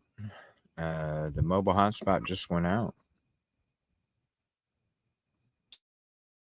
So sorry about that. Let me rewind it a little bit. Hopefully, I don't know, this thing was having some issues connecting too. That's what took so long. So motion to suppress. These are the reasons why they believe the evidence, the search was lawful. all right, The it looks search better of so Richard far. Allen's home was lawful. They say investigators believed a firearm was involved in the abduction and murder of Abigail Williams in Liberty, German, because of an unspent 40 caliber round was found between the bodies of Abigail and Liberty. That investigators believed a knife was used in the murder of Abigail Williams, that the clothes that Richard Allen described wearing the day he was on the trails matched the description of the man seen on the bridge from the video taken by Libby's phone. That based on this information, investigators prepared a probable cause affidavit with a search warrant for the home of Richard Allen. That makes sense, right? He says he was there, unspent cartridge. He's got guns. He's got knives. He's wearing the same clothes. That should be enough for probable cause. So here's what they seized in part from all this. A black Sig Sauer P226 40 caliber handgun, 140 caliber S&W cartridge, 140 caliber S&W cartridge from inside the Sig Sauer, 2 magazines containing 40 caliber cartridges, multiple sweatshirts, jackets, hats, gloves, boots, numerous knives, multi-tools, multiple laptops, hard drives. Right. I mean, and that could have been anything. You know what I mean? That's like when we went through the Koberger stuff that they, took. Oh my gosh, they took gloves. Yeah. Were they his dad's gloves? You don't fucking know. It's shock value. Shock value. Octillion. Flash drives, memory cards, cell phones, but it's 5 years Shock later. value. Cutting of a carpeted area underneath the spare tire of the Ford Focus, swabs of the driver lap belt and the driver's shoulder belt of the Ford Focus. Blood, could be blood there. 2 swabs from the Could be. Dude, was there. Not could be. Was there. Belt of the Ford Focus. Blood, could be blood there. 2 swabs from the passenger side of the carpeted floorboards. Okay, let's bring back in our guests. Alice LaCour, Brett Taylor from the award-winning podcast, The Prosecutors. Make sure you download it. And from the Murder Sheet podcast, you've already downloaded that, Anya Kane and Kevin Greenlee. Okay, Anya and Kevin, anything from this search warrant other than the gun linking to this bullet through their testing, is there anything else from that search that we know that's been released publicly that connects Richard Allen to the scene, to the murder, that could be evidence that we expect would be used against him? You just told us, Vinny. You just told us. As far as we know, the only information that's been released publicly is that gun that they recovered from Richard Allen's residence, which they ballistically link, they say, to a bullet found at the crime scene. And that bullet is absolutely crucial to their case. Okay, and here's the thing. When Richard Allen was first arrested and then there was claims about a bullet, we looked up experts that talked about rounds that were ejected and the types of markings that can be put on them, whether they can be duplicated, how they could be duplicated, if so, and the probability, right? I'm telling you right now, say, what's up, architect? Saving you guys all that damn homework. I'm telling you right now, it can't make the exact same freaking markings because any piece of dirt could be put or moved or naturally shifted in any freaking part and boom, you got a new marking. It's not possible, people. It's not. Against him because it is the one piece of physical evidence that puts Richard Allen at the crime scene at the time of the murders. So, Brett, are you shocked? Number one. That's all. That's it. That's it. Come on now. One, that we're not talking about DNA. We're talking about a bullet that is not used to kill anyone. It's not discharged, but it sort of cycles through the gun. They say they've got an expert that's going to match it.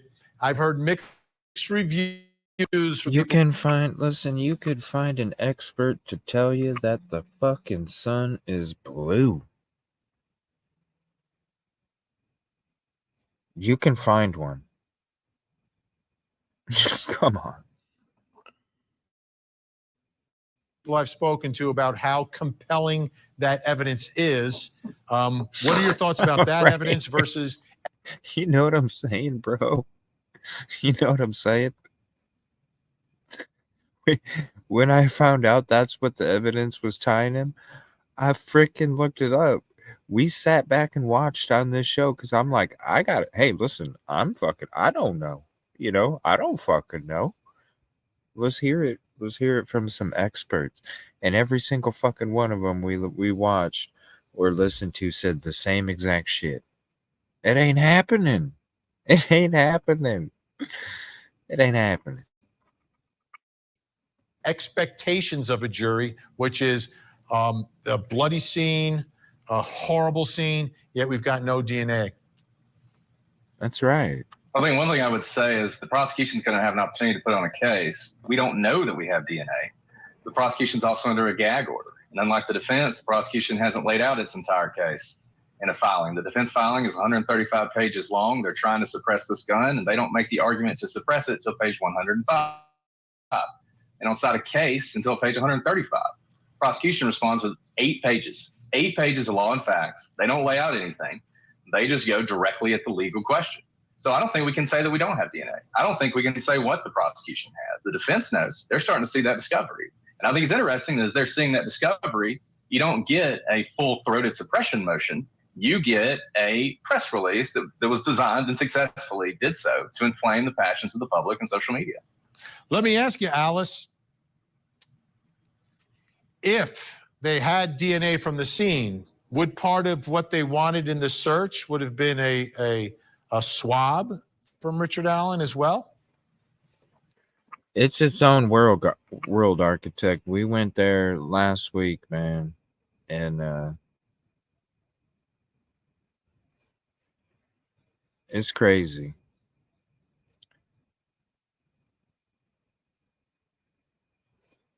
I'll be honest. I'm glad that I had that on my belt. That's all I'm saying. It was crazy.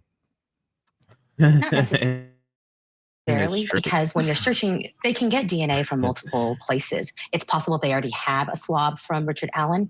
If they knew that they were going to bring in any of these community, like these small ones, man.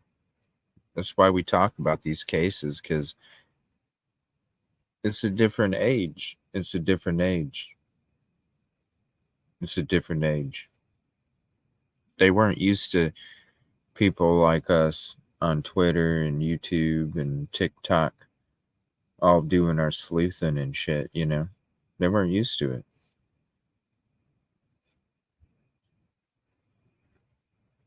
Now it's like shit.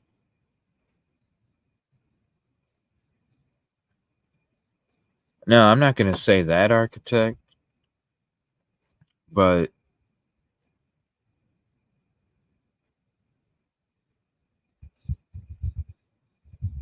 how do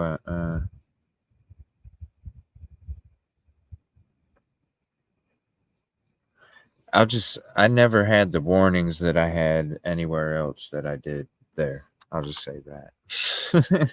And so it's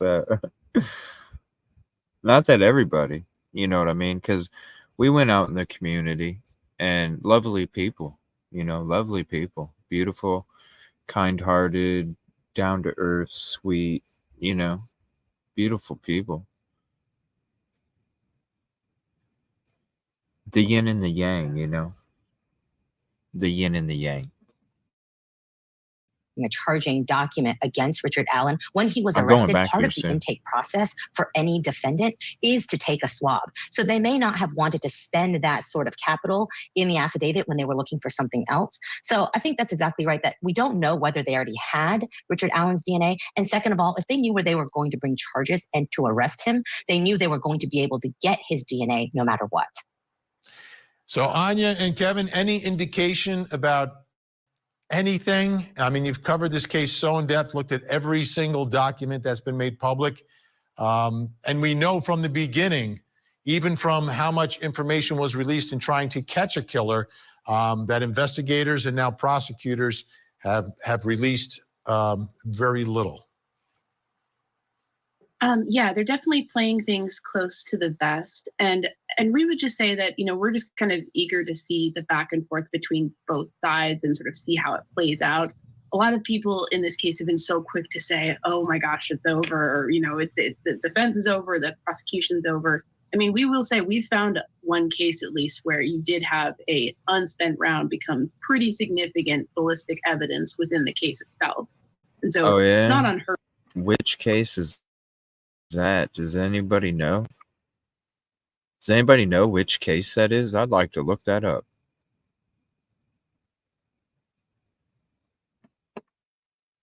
They don't name it. What case is that? So quick to say, oh my gosh, it's over, or, the defense is over, the prosecution's over. I mean, we will say we've found one case at least where you did have a unspent round become pretty significant ballistic evidence within the case itself. And so not unheard of for that to be somewhat important. So Alice down in CrimeCon, right? Talking to everybody. What case? And there were two schools, right? There was the one school that said they didn't say. All of this stuff about What's up, Jessica? Odinism, et cetera, is like way, way, way over the top. Then there was another school of thought that was like, you're good. What's going on? Hey, this technology shit is secondary. That's awesome. That's awesome for your family and your kid. What is the case? What is that case? What is the case where an unspent round was crucial? Because I'd like to look it up. I for real would, because it's beneficial to this case. So I'd like to look it up and go into that. Whatever that case is, if anybody can find out. The murder sheet had talked about it, I guess, is what they said. No? Let me listen to that one more time. A lot of people in this case have been so quick to say, oh my gosh, it's over, or, the defense is over, be the very prosecution's beneficial, over. especially I mean, we will this say case. we've found one case at least where you did have a unspent round become pretty significant ballistic evidence within the case itself. And so not unheard of for that to be somewhat important. So that's crazy. Alice down in CrimeCon, I never, right? Talking out of the different experts I listened to, each one of them said it's good luck. Octillion is what they said. Octillion. So what case? I need to find out, and I need to look it up. If anybody does, do me a favor, guys. I'm gonna put a link out there, and then you guys can actually let's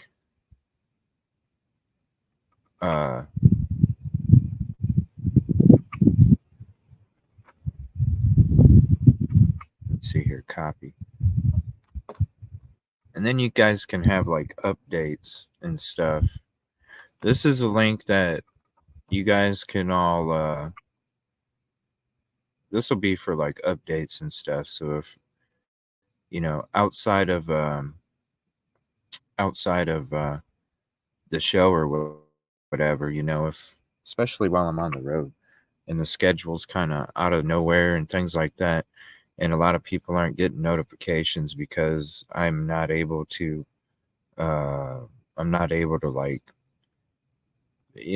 these on the road things are just so crazy. So if you click on this link, it's a Discord channel for everybody, and just like the show, the big boot and the big heart, you know what I'm saying?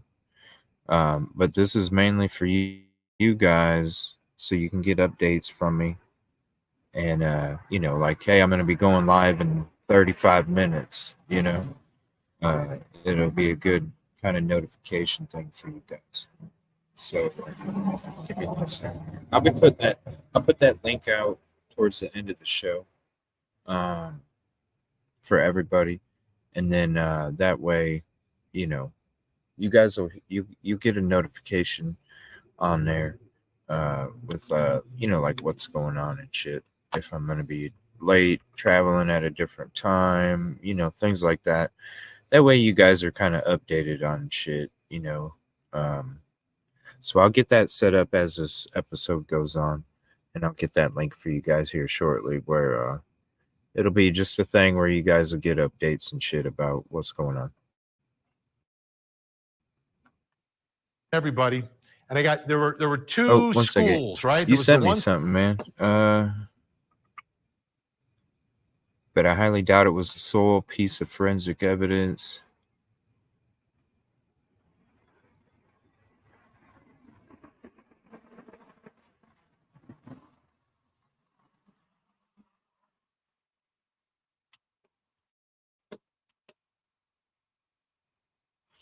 All right, let me see here.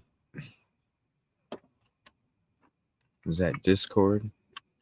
So is this the other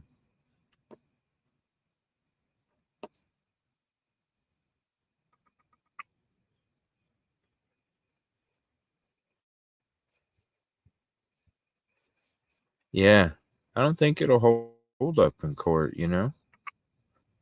Let's see. Thank you for that link.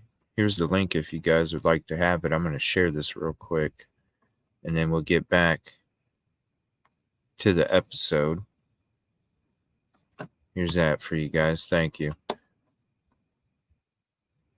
Chamber marks, shear marks, pin marks, extractor marks, ejector marks. Thank you. I appreciate that link. Firearms ID.com. Thank you. Appreciate that.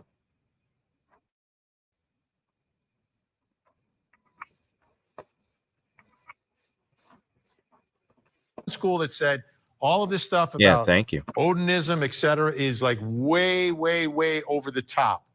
Then there was another school of thought that was like, what's going on here? Like, what is going on? What was your take on, and what are your thoughts about all of these allegations, specific allegations about this so-called Nordic religious white nationalist group that for some reason allegedly murdered two teenage girls who happened to be white? Look, I'm going to tell you, it is a fascinating story. It got all of us reading a 135-page document, and it grips you. It is a story that absolutely grips you. If it's true, we're all looking behind ourselves. Are there Odinists in our own backyards? So the prosecution did exactly what they meant to do, which is to get their story out there, or at least a story to sow confusion or to point in any direction but their own client. And that's what they're supposed to do. And it's, you can't fault them for wanting to put up a vigorous defense. What I believe the camp of people who had a problem with that really fantastic story was that it came in the wrong vehicle. It came in a Frank's motion hearing document, which is supposed to be about Richard Allen's search warrant, not about the theory of the case by the defense. They absolutely have the opportunity to tell their story, but it comes at a later time before a jury. They wanted to preempt that and start now. Because look, if the first time the rest of us heard about Odinists was at trial, most of us probably would have reacted the way we did on the first page of their motion, which is to laugh and say, what are you talking about? Are they being serious? So they're priming their story for the main stage later on. All right, stay where you are. Things are going to get a little out of control when we come back, because apparently prosecutors don't want cameras in the courtroom. And then they listed their reasons, and I read it. What?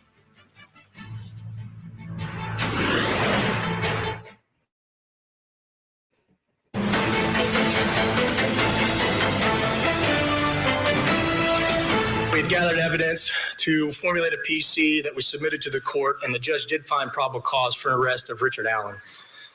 He's been charged with 2 counts of murder for the murder of Abigail Williams and Liberty German. Still an incredibly shocking day. This was, again, someone who wasn't even on the radar, Richard Allen. He's saying he is innocent innocent. Prosecutors say they have the evidence on this guy.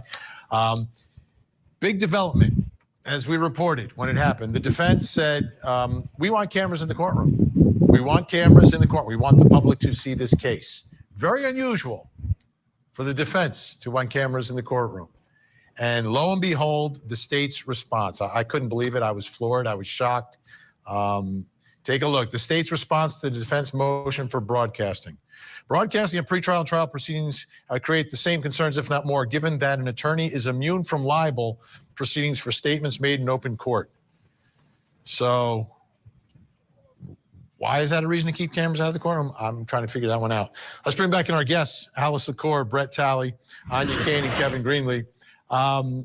Brett, I'm really troubled by, and I know I have a conflict of interest working at Court TV. I get it. But I felt this way before I worked here. I thought our government was open and free, and we should see everything that happens that our government is doing. And my father thought the same thing. He was a federal judge, but they were prohibited by the Supreme Court of allowing cameras in the courtroom. But what does libel have to do with keeping cameras out of the courtroom? Is there anything like that? To me, that's utterly sophomoric and ridiculous. But is there something to it? Well, I think I would say a couple things. Number one, the courtroom's going to be open. People are going to be there. Reporters are going to be there. They're going to report on it. Lori Vallow case wasn't broadcast. I think it went just fine. I think these prosecutors don't want this turning into O.J. Simpson. Okay, I'll stop you right there, Brett. I'll stop you right there. What was wrong with Casey Anthony? What happened in Casey Anthony that was wrong?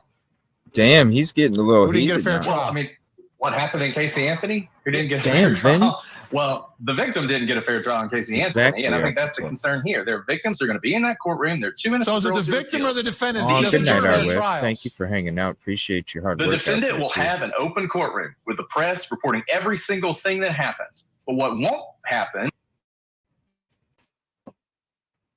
Oh yeah, Jessica. Oh yeah, we went to Delphi. I can't wait to go to Moscow.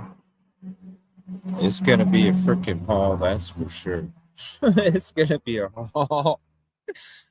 I'll be going from one side of the fucking country to the other side, baby. Like, that shit is gonna be a haul.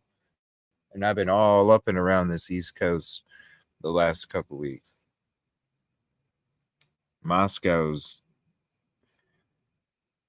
That's gonna be amazing. I can't wait.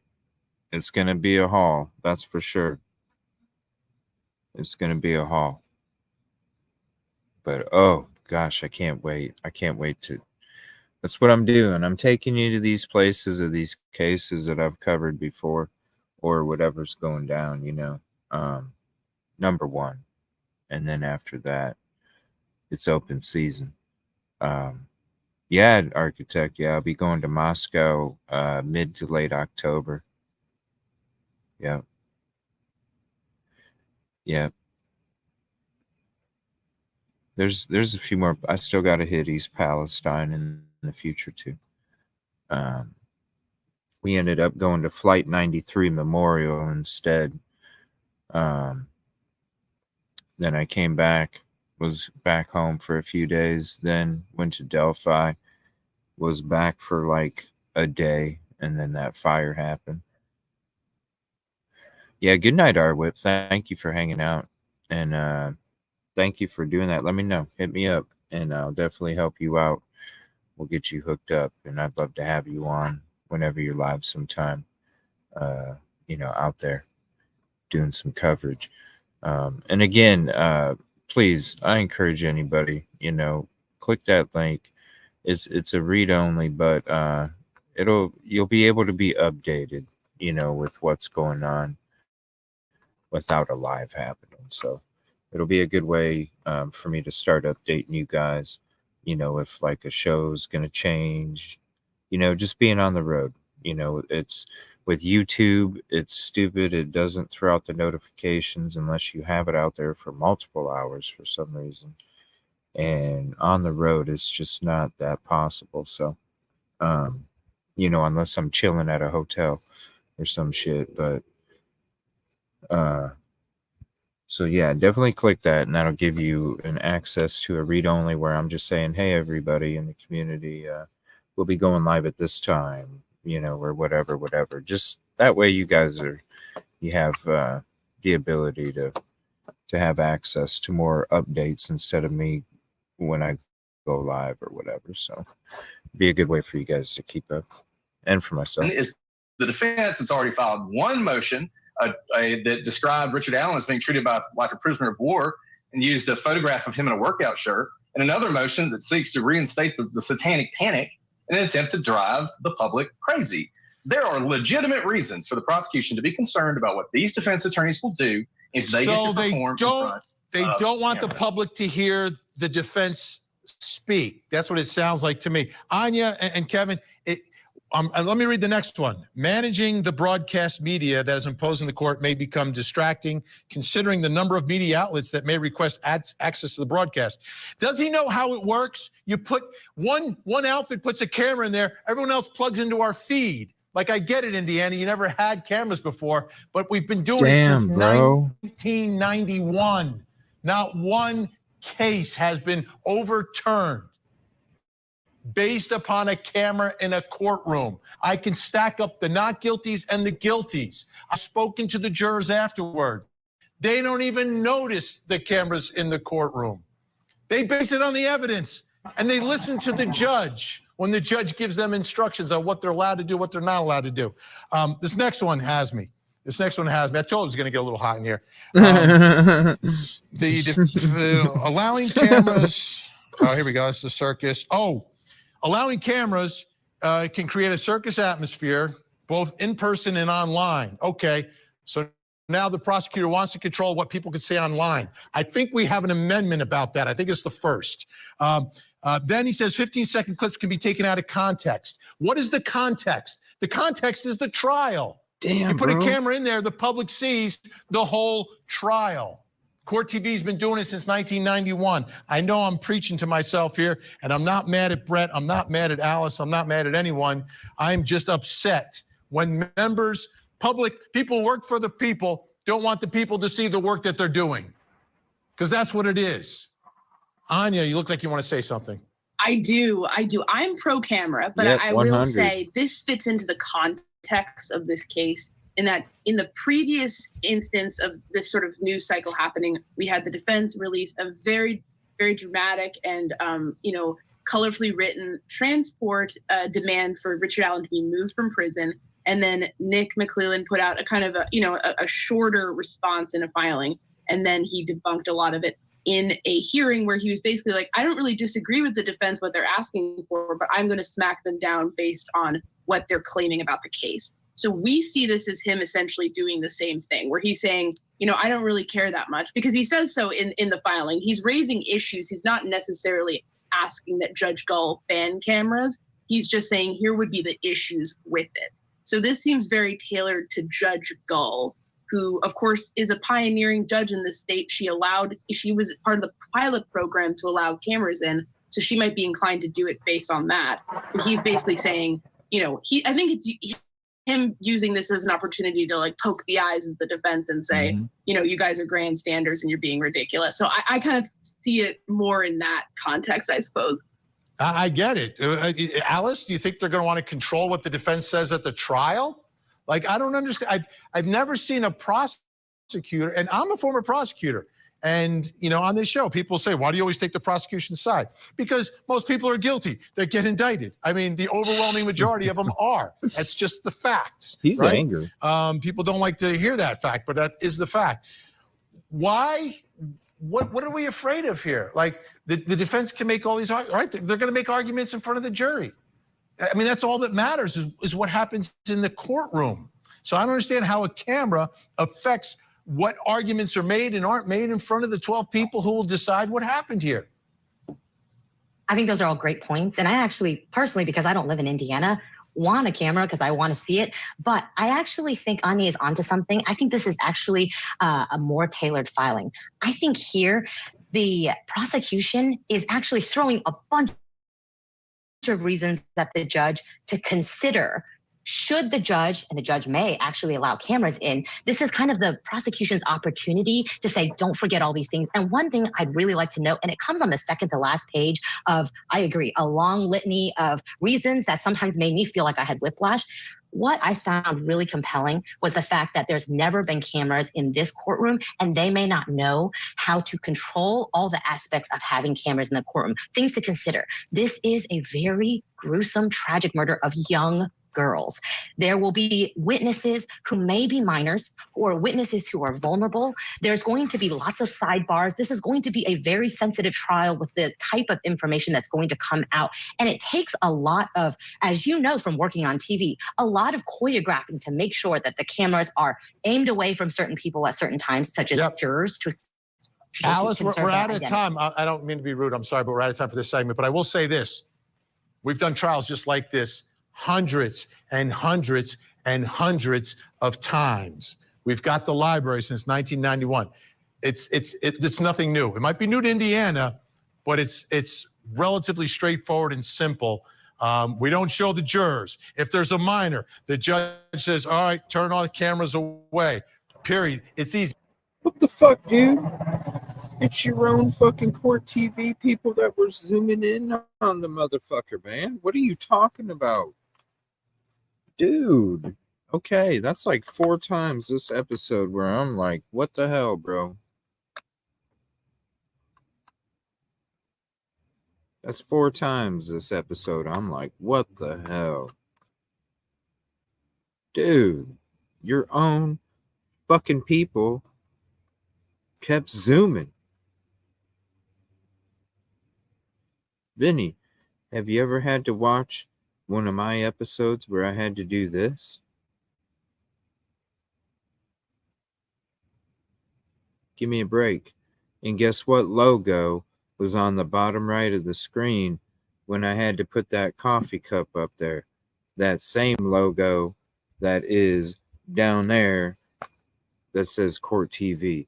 Give me a break, Vinny.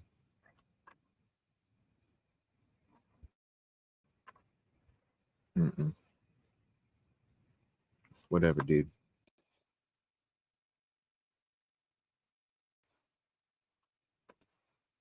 All right, give me 1 second.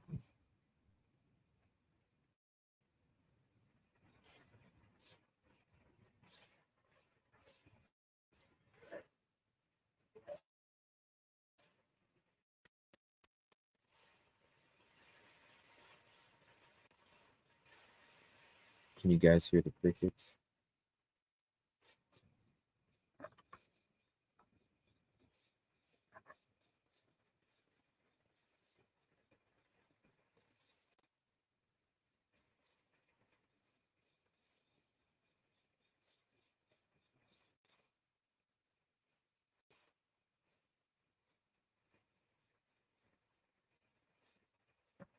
Damn, it's taking me a minute here. Hold on.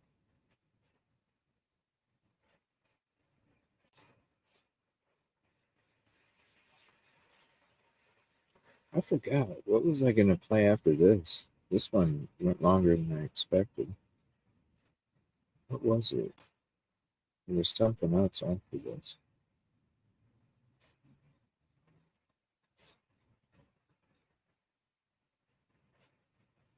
Usually I got my notebook, and I don't have a notebook or a pen. What was it?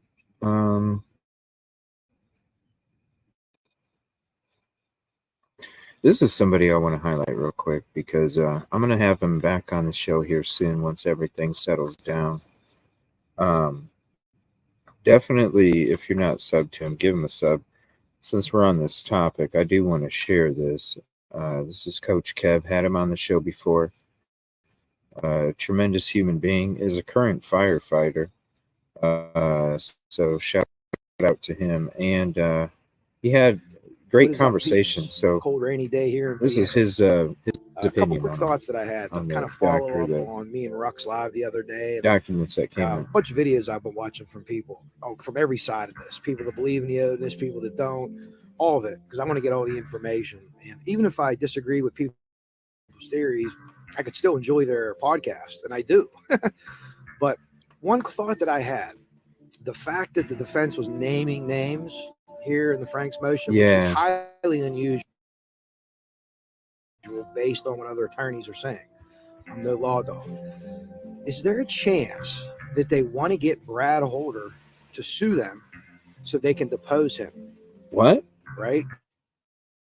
What? Kind of like old Mr. Hobbs. That's a kind of just theorizing there. And whoa, that's a good freaking point. What? If you guys don't know, we did a couple shows. Well, one actually. The other one we had to remove because it was pretty graphic. The first one we did on the West Memphis 3. Look for it in the past live episodes. We did go into this. This is crazy. I never thought of this. Major Glick, who said that, and Major Glick, who said that no one in law enforcement believed this was Odinism or any kind of sacrificial anything, including him. Right. But he still believes that Holder and them could be involved. I would love to hear what he has, what information he has, although he can't talk because he's under the gag. Right. But that's interesting too. But very all in all, interesting. like I said, reverse engineering from the crime scene back. I'm going to share this video with you I guys personally too if you want to save it. I won't accost anybody, or I won't call anyone stupid or make fun of anyone that believes the Odinism. I don't think anyone should do that on either side, because at the end of the day, no one really knows, right? That's why I like the guy so much. There's volumes of it. There's multiple. I don't even know the byte. I don't know if it's Gig or Tera, because I am not a computer guy. I am Barney Rubble. So there could be more that comes out. He's so awesome. That they'll put out. Definitely go up to him if you're not. Prosecution to some people wasn't good enough. Some people liked it. Some people didn't. But what I'm seeing is not a lot of people are flip-flopping their side, right? They're kind of he's guilty, he's not guilty, and they're using this for or against their disagreement, or their agreement on what they think is happening. So they're saying, "Oh, this Odinism thing's crazy. I know Alan did it," or "Hey, we knew this all along. You know, runes and Odinism, blah blah blah." I try to look at it objectively, and I read through it. There's a lot of whereases and things like that I don't understand. One of the big things was, and I don't understand why they did it, the Richard Allen quote where he said, "I can't talk because of Odinists say I have to admit to this or to kill my family." They put that in quotes, and then they put that little sidebar thing at the bottom and said he never actually said this. And that's a way for them to get that idea out without having any merit to it. Now, everything that they found was turned over by the See, I reached out to Coach Kev last week before the fire, and I said, "Bro, I would love to have you on so we could talk about these documents and your opinion on them, and we can kind of discuss this." And we're totally down. He reached out to me, said that he would love to have be on the show.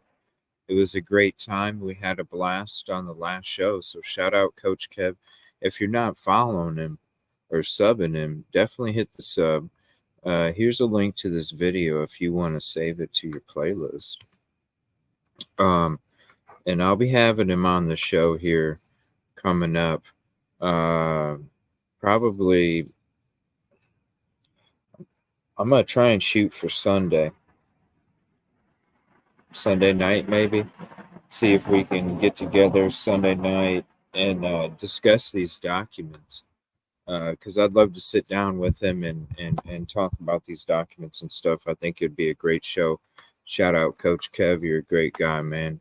And keep being that great soul out there. And thank you for everything you do in the true crime community, sir. I appreciate you. Prosecution. I always say district attorney because here in Allegheny County we have a district attorney, but by the prosecution.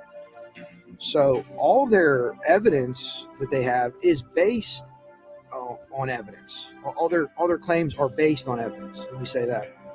But they get to pontificating and they get to theorizing, and no one could say, "Well, you're lying. You're making this up." Well, no, it's a theory. It's a theory. What if? What if? What if? What if?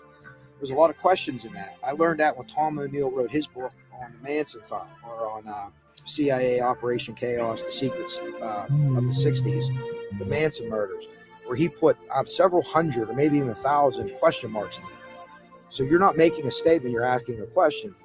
This was a way to circumvent the gag order, clearly, to get their information out there and to get people on YouTube talking. And I think it's aimed at YouTube. They say social media, and that's all fine and good because there's some really good conversations that have spouted up over this. Right. But I just don't like to see people, well, you're stupid if you believe it's Odinism. Well, you're stupid if you don't believe it's Odinism. That's why I like this guy so much, you know? But I don't think anyone the same kind of soul. Stupid. They brought some good points to me. I had an opportunity to talk to Meow yesterday, and we may disagree on the Delphi thing, but she gave me some stuff to run down on Flora. Crazy shit. And you know what? It's adding up. It's adding up. So anyone that has any kind of theory about Delphi, too, no matter how crazy it seems to other people, I don't knock you for it. Because I agree with you as far as the mishandling. I need to have him on Sunday. Publicly on how they did things. Why they did what they did. Hopefully we find out. Hopefully there's a reason for it. But I'm with you there. But to say the police officers lied and things like that, listen, if they prove that this guy lied, he should be taken off the force and charged. 100,000%. But it's hard to prove that they lie. Police officers cannot lie to you during an interview. I know a lot of people say that. They can mislead you. They can't, for instance, say, hey, I have a DVD that has you doing this murder from a security film. DVD, listen how old I am. Or I have a flash drive we took from and we see you doing this. They can't say that.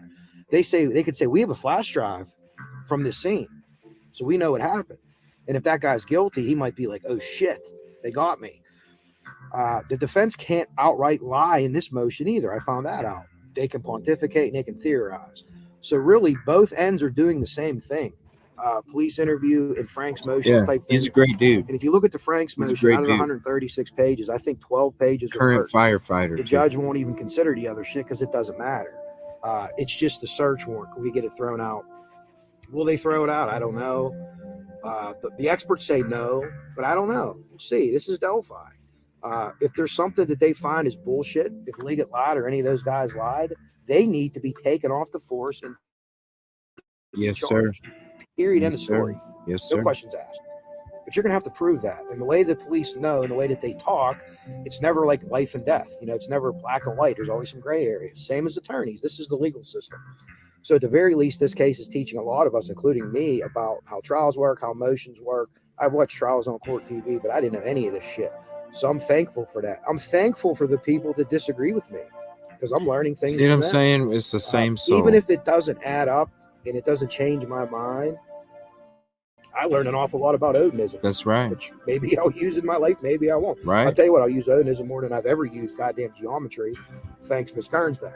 But anyways, that's all I wanted to say. Keep following who you like, and you can watch channels that you disagree with. I do it all the time. I'm entertained by the channels, and it's not in a funny way. Some channels, well, there's a couple that maybe you laugh at or you watch for a joke, but people have a lot of passion for this case, and that's good. As a former coach, you can't teach passion, man. You either have it or you don't. So I respect everyone that's passionate about this, people that aren't, dragging a family under the bus and things like that. We could agree to disagree all day long and still have a respect for one another. And I see a lot of that going on in YouTube right now. And even though it's kind of dicey and guys are going back and forth and gals are going back and forth, there's still a lot of respect being exchanged and a lot of good information being exchanged. And if anyone has anything on Flora, please email me, kevlar148hotmail.com. Get a hold of me, Al. Regarding angles of white supremacy and white supremacist type gangs, let me just say that. I would love to hear from you. Local, unlocal, from a different country, I don't care. If you have something, I'd love to hear it because I'm very intrigued by things now. I had an idea of Flora and what kind of arson it was.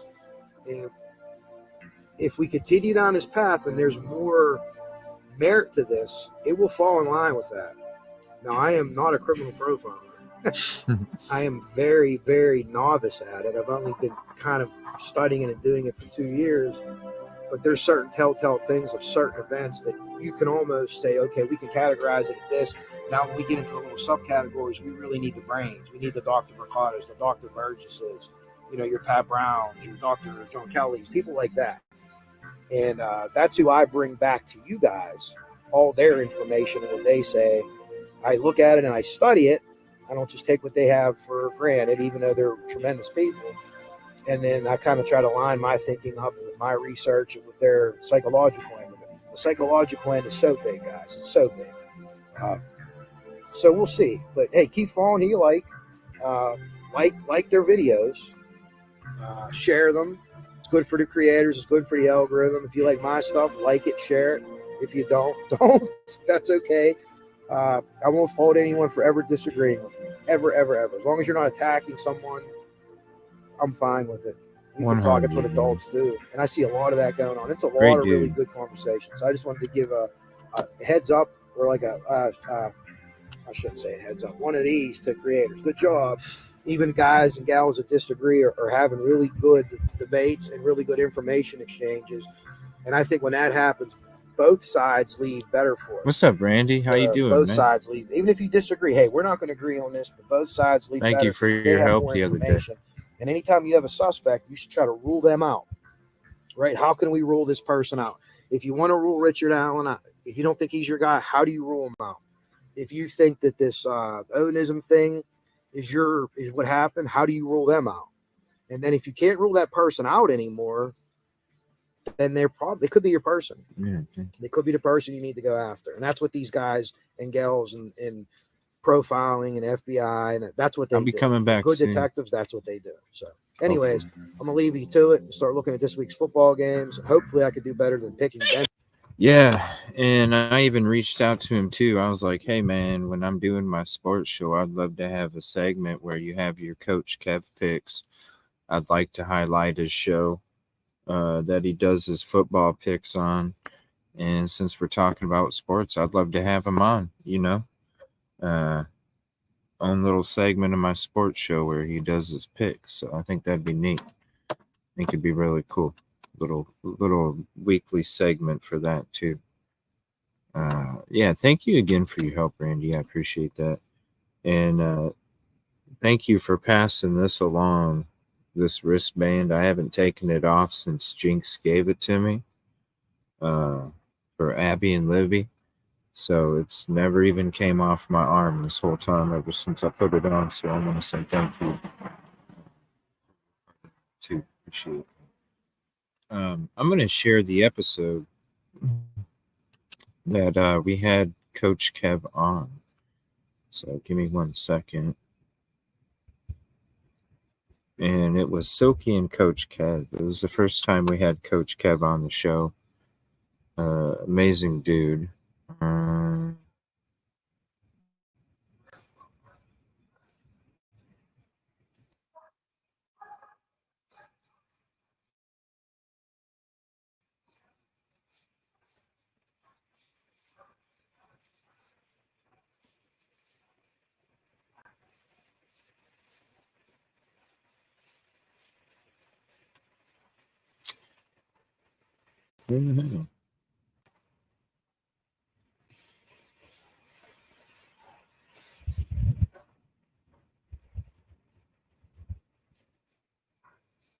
Where did it go?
I don't know where it went.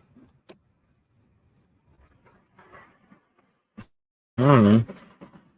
I guess I'll have to look. We talked about the Long Island SK. So, I don't know. Well, here's that Crime Circus video. I'm going to see if I can find that. I don't know. Maybe I just... Obviously, I had to have looked over it. But I wanted to show this too. In today's episode, some of you are going to think I've lost my mind, but I'm only in pursuit of the truth. Some of you out there have thought this might be drug-related. I thought I said hi. No, I'm not mad that you got upset that I was getting trail mix and hydration fluid. But I did. And I needed it. Speaking of, I was thinking about going to get some of this trail mix while we're watching this episode, but you know, I can wait.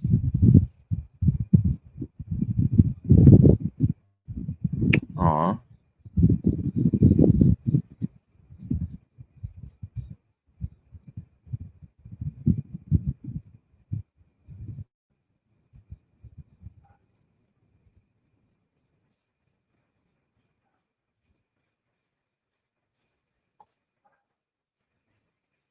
Wow.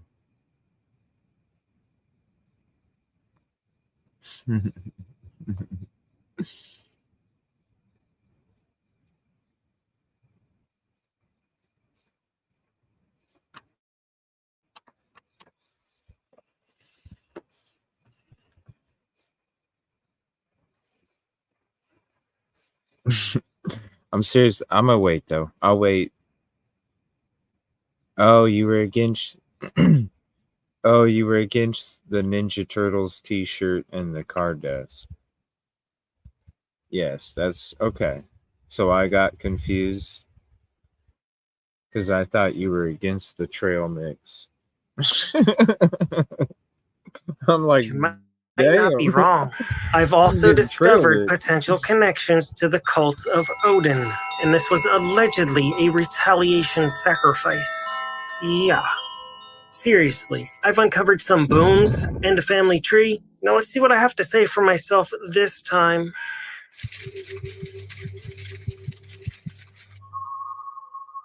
Good evening, ladies and gentlemen, and welcome to Crime Circus. My name's Drip Drop, and I'll be your host as always. In this episode, I'm going to show you some connections that I found that might just leave you breathless, allegedly. But first, I'd like to clear up some misconceptions and confusions on my previous video, Ladders and Tunnels. Here, I present you a picture from the very beginning of the investigation. In fact, it's from my very first Moscow, Idaho video that I ever recorded. It's the layout of the house, linked down below. This image was taken on the very first day of the investigation. Look at this. This is very red. This was right after. This was before it snowed. Some of you doubters out there were a little confused and said, Drip Drop, it's snow. No, this was before it snowed. You can see right here, look how red it is. And this photo has not been altered or manipulated in any way whatsoever. I don't do that to any of the photos that I include in these videos. These are authentic and original as I find them. Now let's have a look-see down here at the ladder. You can see it is placed the proper, correct way up against the house so you could climb up it. Some of you were confused because at some point the police had turned it around so nobody could climb up the ladder. Yeah, boom. I was right once again. We can't always all be right all the time, but I'm usually right. Some of you were confused. What? I already said that back like a long-ass time ago. I thought like that might have been a police ladder that CSI brought to the scene. Well, now let me present you this exhibit that was taken months prior to the crime actually happening. The ladder is at the house, and it's laying on its side unused. So at some point, somebody had turned that ladder right side up so they could climb up on the ledge. People thought I was crazy when I said it. Anyways, moving right along. Some of this may be slightly confusing for some of you that aren't familiar with some of this terminology, but bear with me, stick it out through the end of the video, and you will arrive with me at the mega boom. This case is about connections. Who knows who so on and so forth. You have to connect the dots as a... No, I get it. He don't watch my channel. You know what I mean? I was saying that shit in November and December, and people are like, get out of here, dude. That's fucking stupid. Okay. It just made sense to me. Proper investigator. So that's what I've done. Some of this stuff in this video I have chosen to redact. I have censored some full names. I do fear these people. I really do. And the origins of this... Okay, this is why... Let me explain why I was looking at the Teenage Mutant Ninja Turtles t-shirt. Number one, I like Teenage Mutant Ninja Turtles. So, you know, I was the kid that saw Teenage Mutant Ninja Turtles at the drive-in theater with Vanilla Ice, all right? At the drive-in, okay? So I like Teenage Mutant Ninja Turtles, all right? Let's just get that out of the way. So let's just get that out of the way. Because the Turtles had a badass dance with Vanilla Ice. I'm just saying, it was a cool little collaboration that they did. But anyway,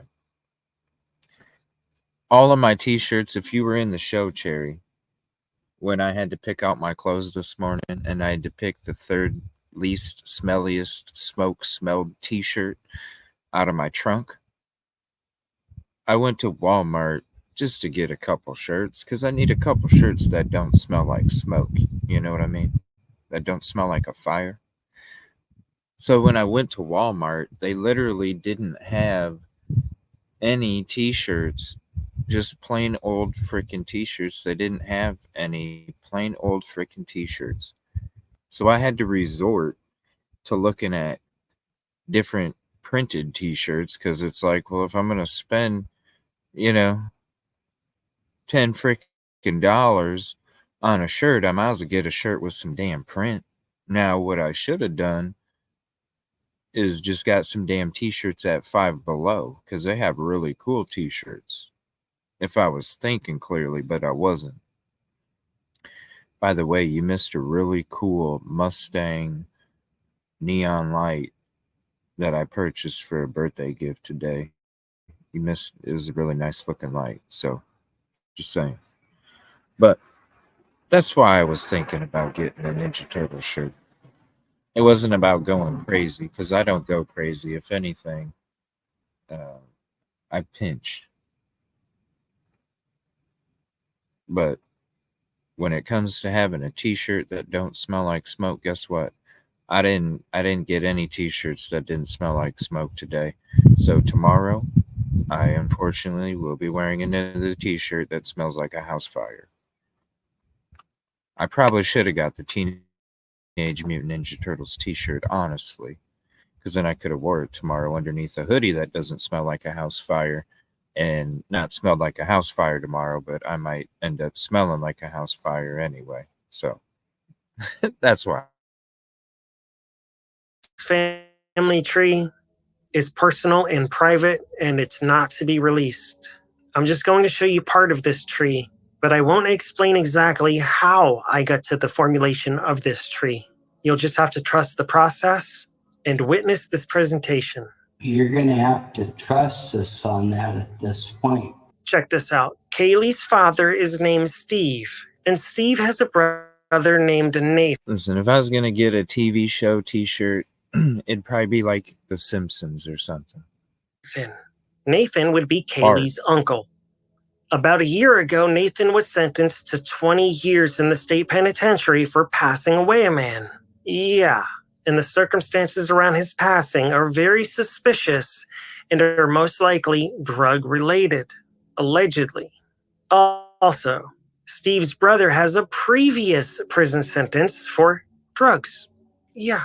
So, about this passing away that Steve's brother's doing 20 years in the state penitentiary for, I found an article, and it says, the one and only witness was uncooperative. I believe that uncooperative witness was the victim's son, because 2 days later, the victim's son called 911 with some additional information. And he had already known that his father was in the hospital regarding this event. It wasn't until his father passed that he decided to give some key information. That's a bit sus to us. And what is with these long delays calling 911? What's going on with these people? It seems to always be drug-related when there's a delay calling 911, understandably. You might be wondering what I'm getting at. What's this got to do with Brian Koberger and the Idaho 4? Bear with me. We're going to get there, I promise. It will What's up, Just Amber? I love the icon photo there. Pretty cool. Be worth watching this video because I've uncovered some super important deets, allegedly. You got to remember, this is all someone else's fantasy. Not mine and not yours. We're just observers. Anyways, let's proceed. Steve's brother Nathan had no children according to his multiple divorce filings, as seen here.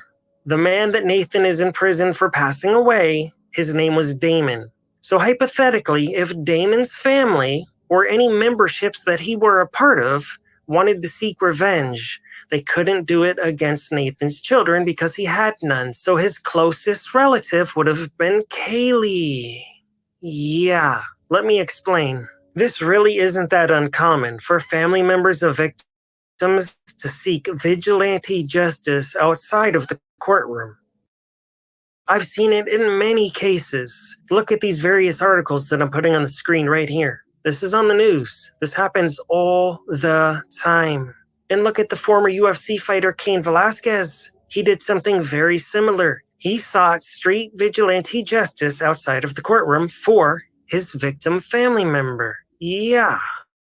Remember, I'm not just making this up. Kaylee got it the worst. We have just confirmed Kaylee Gonzalez's injuries were significantly more brutal than her best friend Maddie's injuries, which may end up being a very, very important piece of evidence when it comes to determining who the target was in this attack. A very, very important piece of evidence. Her own father said so.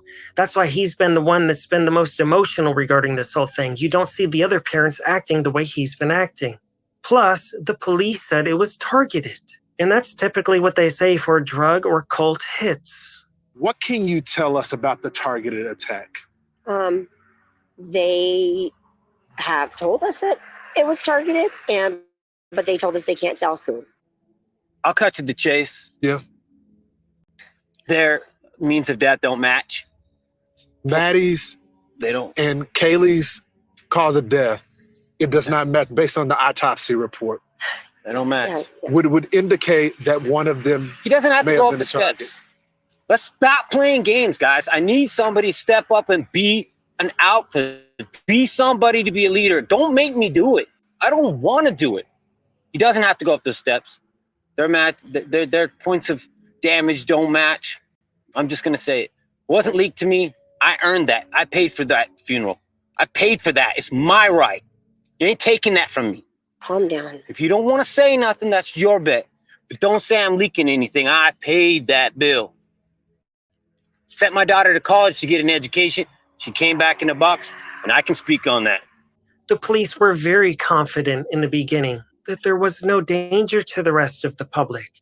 They seemed to know exactly what was going on behind the scenes. This was a targeted attack. That we believe it was a targeted attack. I mean, to be honest, you're going to have to trust us on that at this point because we're not going to release why we think that. You're going to have to trust us on that at this point. Maybe there's even something really suspicious about the crime scene. Maybe there's a red F on one of the walls. We don't know because they won't exactly tell us much about anything. Plus, this was the one and only weekend that Kaylee had returned to that home and then she was leaving forever. How do you think she could afford that Range Rover anyways? We'd only be speculating because we really don't know. You can see the pain and frustration when Steve speaks. Every day that goes by and you don't hear anything, what does that do? Just tells me statistically I'm going to have to do more work myself. I'm not going to sit here and just be a crybaby dad. I can't do it public if he's sitting there laughing and smirking and feeding off everybody's misery. If I can keep any part of this animal's fantasy from coming true, then I'm going to do it. Moscow PD has not been forthcoming or upfront or honest with him. He demands answers. In fact, he even wants cameras in the courtroom. Of course, he wants Brian Kohberger to be guilty, but in his gut, he allegedly may feel a different way because he knows about his brother. He knows about the lifestyle his 100, Jessica, because I've always appreciated Steve even from the beginning of this case. You could tell when we weren't hearing nothing, he was the one. If you go back to all those shows, he was the one that was giving us the information to talk about, you know. I totally have always celebrated Steve for his passion and everything, and I celebrate his patience and his restraint, because I don't know if I could be as well restrained as he has been considering, you know. Definitely applaud him. And even the no BS approach, I'd be the same damn way. His brother was mixed up in. It's probably also why they won't release the 911 call and why it took so long for the 911 call to even be placed. There may be a serious drug/cult connection, and we're going to get to it. I did some digging, and then I did some more digging, and I formulated a family tree. I wanted to look into who the man was that Steve's brother Nathan passed away, and who his connections and family members were. I discovered that he has a son that is a manager at a marijuana grow operation near Portland. So I took... Oh, damn straight up. You could see when things changed. You could see when he was told to be quiet. You can see when he was told to tone it down. And then you remember that interview where he was wearing that cat, or they were wearing that cat hoodie.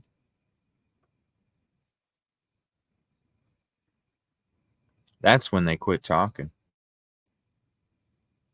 That's when they quit letting him know, because they're like, damn. But you know that he was reached out to before, but you got to understand, like, I know everybody understands. This is something different, you know. You know damn well you're doing your own investigation, you and your children. You're doing your own investigations. You're seeing what the hell all of us are seeing. You're seeing what all of us are seeing. And you got to sit there and trust that they're going to handle the justice for your family. I don't blame him, not one bit. Took a look. I looked into the son and who his connections were. I took a look at his Instagram page. I saw this picture. I saw that picture. I thought, okay, let me dive a little deeper. And then I found this guy. Somebody with the family name that has connections to Coeur d'Alene. And he's about the same exact age as the victim's son. So I'm assuming that he's the cousin. He's also connected to just north of Coeur d'Alene in a town called Alto. And when I do a Google search for Alto, Idaho, this is the first image I see. And I thought to myself, that's interesting. I think I've seen that place before somewhere. Mm-hmm. Was it in my dreams? No. Right? I mean, there's all this shoddy ass shit. This is why, listen, I'm not, you know, when it comes, there's been plenty of times where I highlight and celebrate Ellie. You know what I mean? It's the shit. This is why we talk about these ones. It's because it's the shoddy ass shit. The shit that don't make sense. The shit that just don't line up. That's why I hit this Stephen Smith case so hard. Definitely hit the recap if you didn't see the recap. Skip ahead 40 minutes to skip the intro. It's nothing but boom, boom, boom, boom, boom, boom, boom, boom, boom, boom, boom. That's why I'm going down there this tomorrow. Because I done covered the case like crazy. Check out the recap from a couple nights ago. And tomorrow we're going to be taking you out on location to every spot. I'm going to be doing a guest spot on Silky Southern Cheese channel too, on location. So definitely look out for Silky Southern Cheese show, where I'll be doing a guest spot for her. Shout out to Silky. She was on that episode where we did the recap, and I'm telling you, she had a lot of great points too. So definitely go sub to Silky. I'll be on her show tomorrow doing a guest spot live on location. And definitely check out that recap. Yeah, just skip ahead 40 minutes and then you'll see what I'm talking about. It's a lot of evidence. I'm going to be up front. It's a graphic episode. I do put up the graphic stuff when it does get to those points. But it's about the evidence, you know? And sometimes it's not, you know, it's true crime. It's part of it, you know? And you definitely, without that, you don't understand. You'll see why. There's certain times I don't show the graphic stuff. There's times that I do. And the times that I do is because it's very important to the case for you to see the graphic stuff to try and see what it's supposed to. And it's like, no. Definitely check out the recap. It's about 4 hours. But it's nothing but boom, boom, boom, boom, boom, boom, boom, boom, boom, boom, boom, boom, boom, boom, boom. It's the whole freaking caboodle right there. So there's the link if you want to check that out. Definitely save that to your playlist if you do in the future. No, it wasn't. Actually, I just saw that picture right here. Boom. The victim's son that Steve's brother passed away has a direct connection to Coeur d'Alene and Alto. That's the same place. If you don't think that's the same place, please let me know. But I think that's him in his little kayak floating around in that lake. And the trees look the same. The water looks the same. Everything looks the same. But that's not all. We're going to get to where I'm leading with all this. I know some of you out there are thinking, drip drop, get on with it. None of this means anything. Okie dokie, let's go. Some of you may or may not be familiar with the Delphi case from Indiana involving Richard Allen. He was arrested about 10 months ago. They say he committed the crime. The defense released paperwork recently that showed that the sheriff lied to get the arrest. I'm going to have to do a full-blown deep dive into that case very soon because Richard Allen is an innocent man. And he is allegedly being framed by the cult of Odin, who is actually allegedly responsible for the passing away of Abby and Libby, the two victims in Delphi, Indiana, RIP. And it's not just the Delphi defense lawyers coming up with weird, crazy conspiracy theories. Every single point that they came up with was based on the official police investigation that the top commanders refused to act on. The lower tier police officers and detectives were on the right trail. The higher up said, oh, no. Do not investigate the cult of Odin. They've been cleared. That's right. In Delphi, the cult of Odin members were cleared within the first 2 weeks of the crime. Of course, the crime went unsolved for 6 years until they decided to arrest the wrong guy. My point is, they cleared all of the key members that were actually most likely probably guilty and responsible for the crime. Clear this. Yeah. Boom. Right? The cult of Odin are... Yeah, you didn't even bring him in for questioning, you know? You just fucking busted in. Also known as Odinites, and they are very dangerous people. And some of them are some of the highest ranking officials in government. I'm actually in fear for my life just recording this video, but I think this information is important enough for me to risk everything. Now, like I'm saying, some of the shit... I told you some of it on the drive back. The shit's no joke. The shit's no joke where I'm going either. Like, the places that I'm going, it ain't... It's all, you know, it's all fun and games and shit, but this is...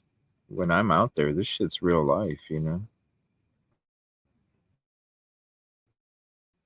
Getting back to the relative of the victim, that Kaylee's dad's brother passed away. Here he is. Exactly, Amber. I know you're thinking, so what? It's about that enrollment. It was about that enrollment. That's why there was no reward allowed. That's why there was no profile. It was just hurry up, let's get somebody real quick before the new semester starts because it affects our money. You might think that this is just a normal pic. Look up the university and all of the ties that they have with the local governments in the state and the government itself when it comes to all these programs that it runs and the money that they get for them. Just look it up sometime. Trust me. There's a reason why they bought the University of Phoenix online. Because picture. There's nothing normal about this. Do you recognize that symbol on his right hand? Right? When I read it when it came out, and I was like, there's holes all over this shit. You don't? For real. Well, let me familiarize you with what that tattoo symbolizes. I recognized that symbol immediately because it was in the Delphi court documents. It's a Cult of Odin tattoo. Yeah. And you can verify this yourself with a simple Google search. Look at these images. This is undeniable. Let's look what he's got on his other hand. That right there is another Cult of Odin tattoo. As seen here. Yeah. This man is an Odinite. This man is part of the Cult of Odin, allegedly. But that is what those tattoos actually factually are. Yeah. I'm not just making this up. This has been well researched. This is documented. This is an official, real cult. They have members all over the place. They really do scare me. And now taking a look at this other picture of him, it's pixelated, it's blurry, but I can see through the pixels. He's got an arrow tattooed on his forearm. That is also on the list of symbols of Odin. Yeah, so do you see where we're at in this investigation at this point? This is scary. Also, how about this shirt? As soon as I saw this shirt, I said to myself, Drip Drop, I think you've seen this shirt somewhere before. I saw something very similar in the Delphi court documents for the Cult of Odin. It's some sort of manipulated American flag. And then they put their own little symbols on it. Now, this one I may be stretching on. I don't know. But to me, it looks very similar, but an alteration of it. And there are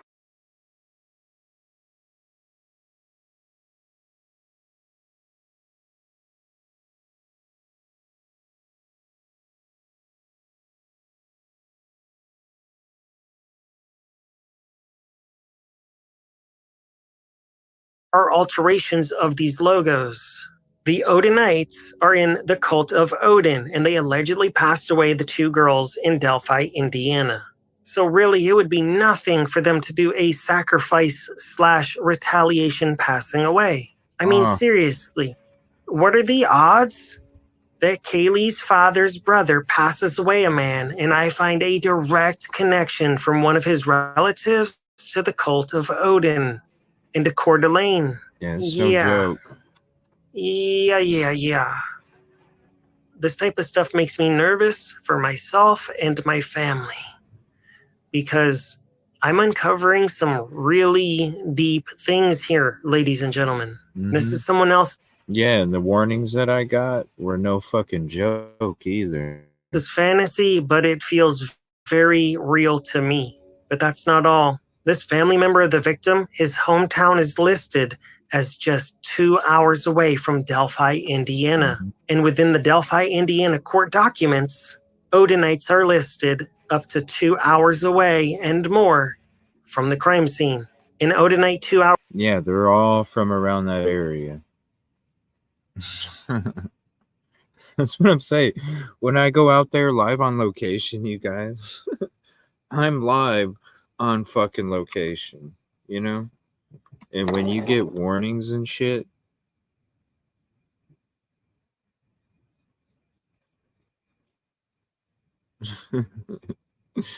like, it may see, you know, to you, I'm holding the camera and it's like, wow, look at this. But really, in the back of my head, you go through, oh, fuck yeah, I did, SM.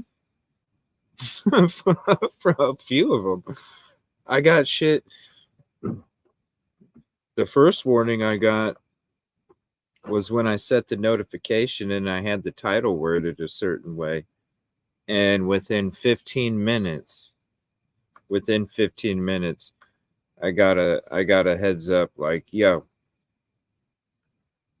you step foot on that property, a shotgun's going to be involved. Okay. I won't be stepping. And people were getting upset because, these different warnings about, I'm not going to name names, but, warnings about certain individuals. Just some different things. And, people were upset when I was kind of like letting everybody know on the drive back from Delphi. I was kind of letting everybody know some of the stuff. And they were upset that I was getting those warnings. And that's what I was trying to tell people. I was like, look, I appreciate those warnings. You know what I'm saying? Like, I appreciate them because it's like, yo, I definitely, don't need to be going on somebody else's property. I would like to know if a shotgun's going to be mentioned. You know what I'm saying? I appreciate them. So, but yeah, and like, you know what I mean? So there are going to be some times, and you guys got to understand this. There are going to be no, I'm fine, SM. I'm fine. There are going to be some times that I'm not going to give you guys a notice of what time I'm going live. I'm going to tell you right now, if I'm going live in the middle of the night, like right now in the Stephen Smith location, I'm going to tell you right now, I'm not telling you what time I'm going. I will just, boom, pop up with a live. That's going to be one of those situations where I'm not telling you what time, because I'm not telling anybody what time I'm going to be at that location, because I don't need to be notifying, you get where I'm coming from. So there are going to be some times, for safety, there are going to be some times I'm not going to be giving you guys a heads up when I'm going live. There's going to be some times where you're going to get a heads up on if you're on this Discord. I'll put the link out there again. If you're on Discord and you join this group, you will get a notification on here, okay, when I'm going to be going live.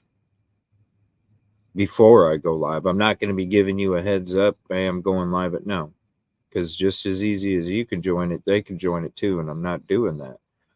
So, but I will say, yo, going live in 5 minutes. Boom, you guys know I'm going live on YouTube, whether you get a YouTube notification or not. So definitely join that group, and plus you'll get updates, like if I'm on the road and something changes, or we're going live at this channel or at this time or whatever. It's just a good way for you guys. I'm going to start doing it. I just made it today, and I'm going to be using it to kind of update you guys on the road, because it's just really tough. So I think it'll be a good way to kind of keep you guys updated and let you guys know what's going on. Let me see here. So definitely join that. But yeah, no. Like, you'll get a notification tomorrow. If I'm going during the day, damn straight. And sometimes even at night, it'll be fine. Some situations, no. Like tomorrow night, if I go out there at around, in the dark, I'm not going to tell you what time, but if I go out there in the dark to show you guys what it would look like at that time, which I think would be very beneficial to everybody, I'm not going to be giving you guys a time. It's just, I'm going to go live. No, I'm not at, like, if you have Discord, what it is it's a way for, so I can't be live all the time. So if something changes while I'm on the road, and instead of you guys not having any idea what's going on, it's a way for me it's a way for me to update you guys. If you are on Discord, it's a way for you to get live updates from me, like, hey,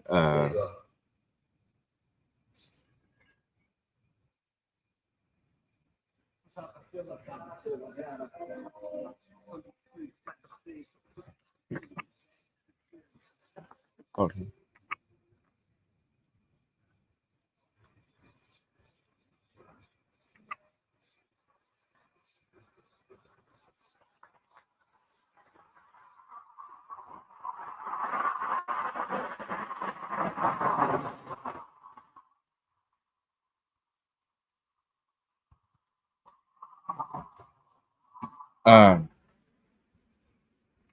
It's a way for you guys to get live updates when I'm out on the road, and just things are on the fly and stuff. That's all.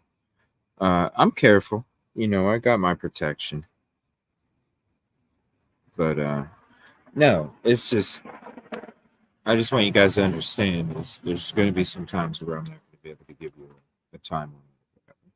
But we'll get back to this episode. There's just a few minutes left, and then I'm going to go ahead and end it for the evening. I'm going to be getting up early, getting prepped. I'm going to hit up I guess there's this huge garage sale happening over down the roads, and I haven't been to a garage sale in a long ass time. And honestly, I couldn't find no t-shirts at Walmart. So I don't know. Maybe I can find something at this garage sale or something, because I can't be having these smoky ass t-shirts, man. I should hit up Five Below though. Remind me to hit up Five Below for some t-shirts, because I need some t-shirts. Damn it! I don't care if. Yeah. Hours away, actually partially confessed to this crime. He confessed to his sisters. His sister took a lie detector. The link for that, for the updates, is just to read only. It's a way for you guys to be updated. Hey, I'm going live in 5. Hey, I'm going live in an hour. Hey, this changed. We're going live at this time instead. Just updates for you guys to know what's going on while I'm out here on the road. It's just more communication. That's all. Just communication. Test, and she passed. He also made utterance to a police officer that he spit on one of the girls. Anyways, I know a lot about Delphi, Indiana, and I'm going to make a video on it. It's seriously super important because an innocent man is rotting away and being tortured in jail, and he's on the verge of facing the rest of his life in a cage for a crime he did not commit, allegedly. Also of interest, let's talk about dates and numbers. The Moscow quad passing away happened only 2 weeks after Richard Allen was arrested for the Delphi passing aways of Abby and Libby. That crime in Delphi happened February 13th at approximately 3 p.m. As you know, Moscow was allegedly November 13th at 3 a.m. Well, they say I'm 4 to seeing 13s 4:25 and now, 3s. but Both crimes happened on the 13th. Both I mean, they said 3 o'clock before, but they've said 4 to 4:25 for a while. at 3 o'clock.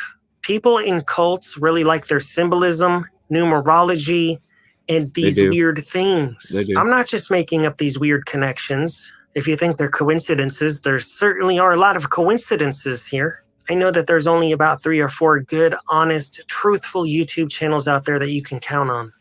Most of them will just give you clickbait, false information. The 4 of us, we don't believe in coincidences. We can see the truth, we follow the clues, and we... Damn, man, maybe you ain't never watched my show. Damn, the 4 of us. You never watched my show. Connect. Oh the yeah, dots. because I said. But I know some of you out there that's might right, think this because I one's said the so ladder far-fetched stuff. that I'm on my own on this one. I said the ladder stuff Maybe, back maybe in not, November but and December. I'm just a That's right. truth seeker looking for justice for the victims. There is so much more information to cover regarding this cult and the drug connections. Xana's own mother was arrested on some serious drug charges only 1 week after this crime happened. And there is a lot of other alleged connections, but I can't possibly cover it all in this one episode. And this cult stuff is scary business because I know they're probably watching me right now.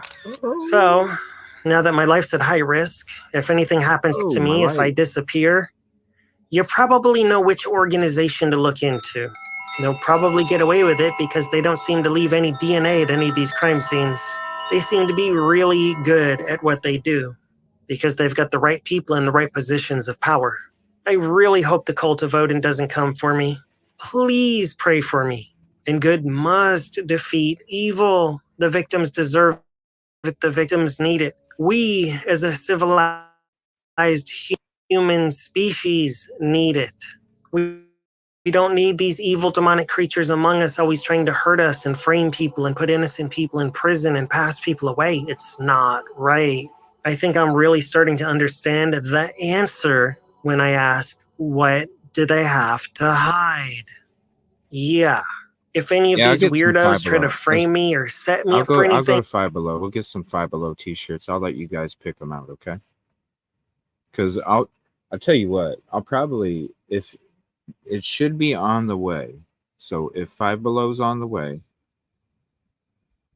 it should be on the way. I will stop by Five Below. We got to get a couple t-shirts. I need t-shirts that don't smell like house fire. For real. Just know, I didn't do it. I go to my damn clothes and I just wanted all of you to know that because I need some the things I'm seeing happen to Richard Allen and Brian Koberger, that's scary. I think they're actually doing shock therapy on Richard Allen. Look at the deterioration of this man. He is a shell of what he once was. He was a CVS pharmacist. He's not a cold-blooded Killer. This is a man that they have stolen his soul. They have broken him. He's in danger, and they will most likely pass him away before the trial happens because now that they're aware that the defense attorneys know, they're not going to want this exposed in the courtroom. And Richard Allen actually wants cameras in the courtroom because he wants the world to see what's been happening. He wants the world to know that he's being framed. But anyways, this episode's about Brian Koberger, but I do believe there is a link with the two cases because of the cults involved. Cults are real, and cults are real dangerous.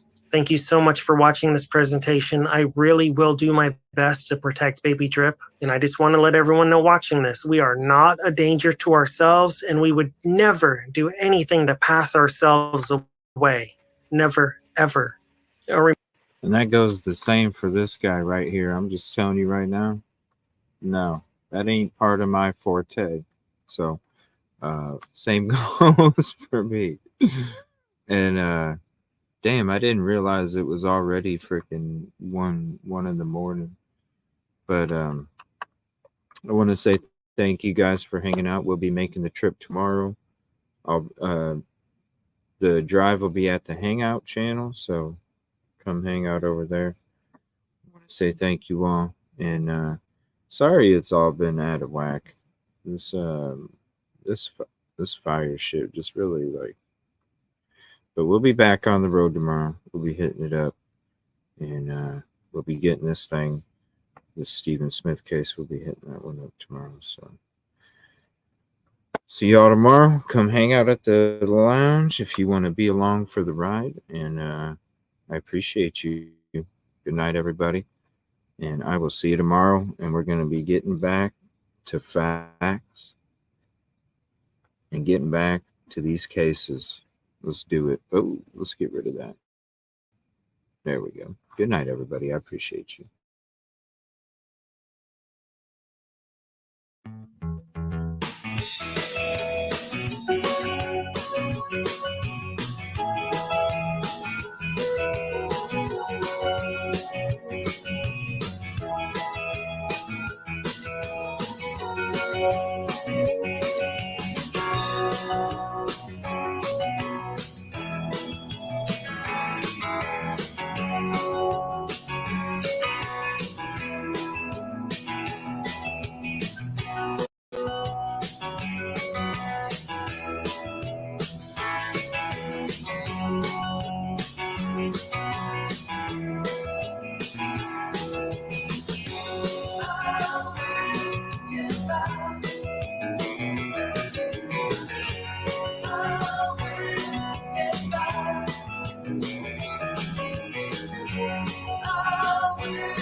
you.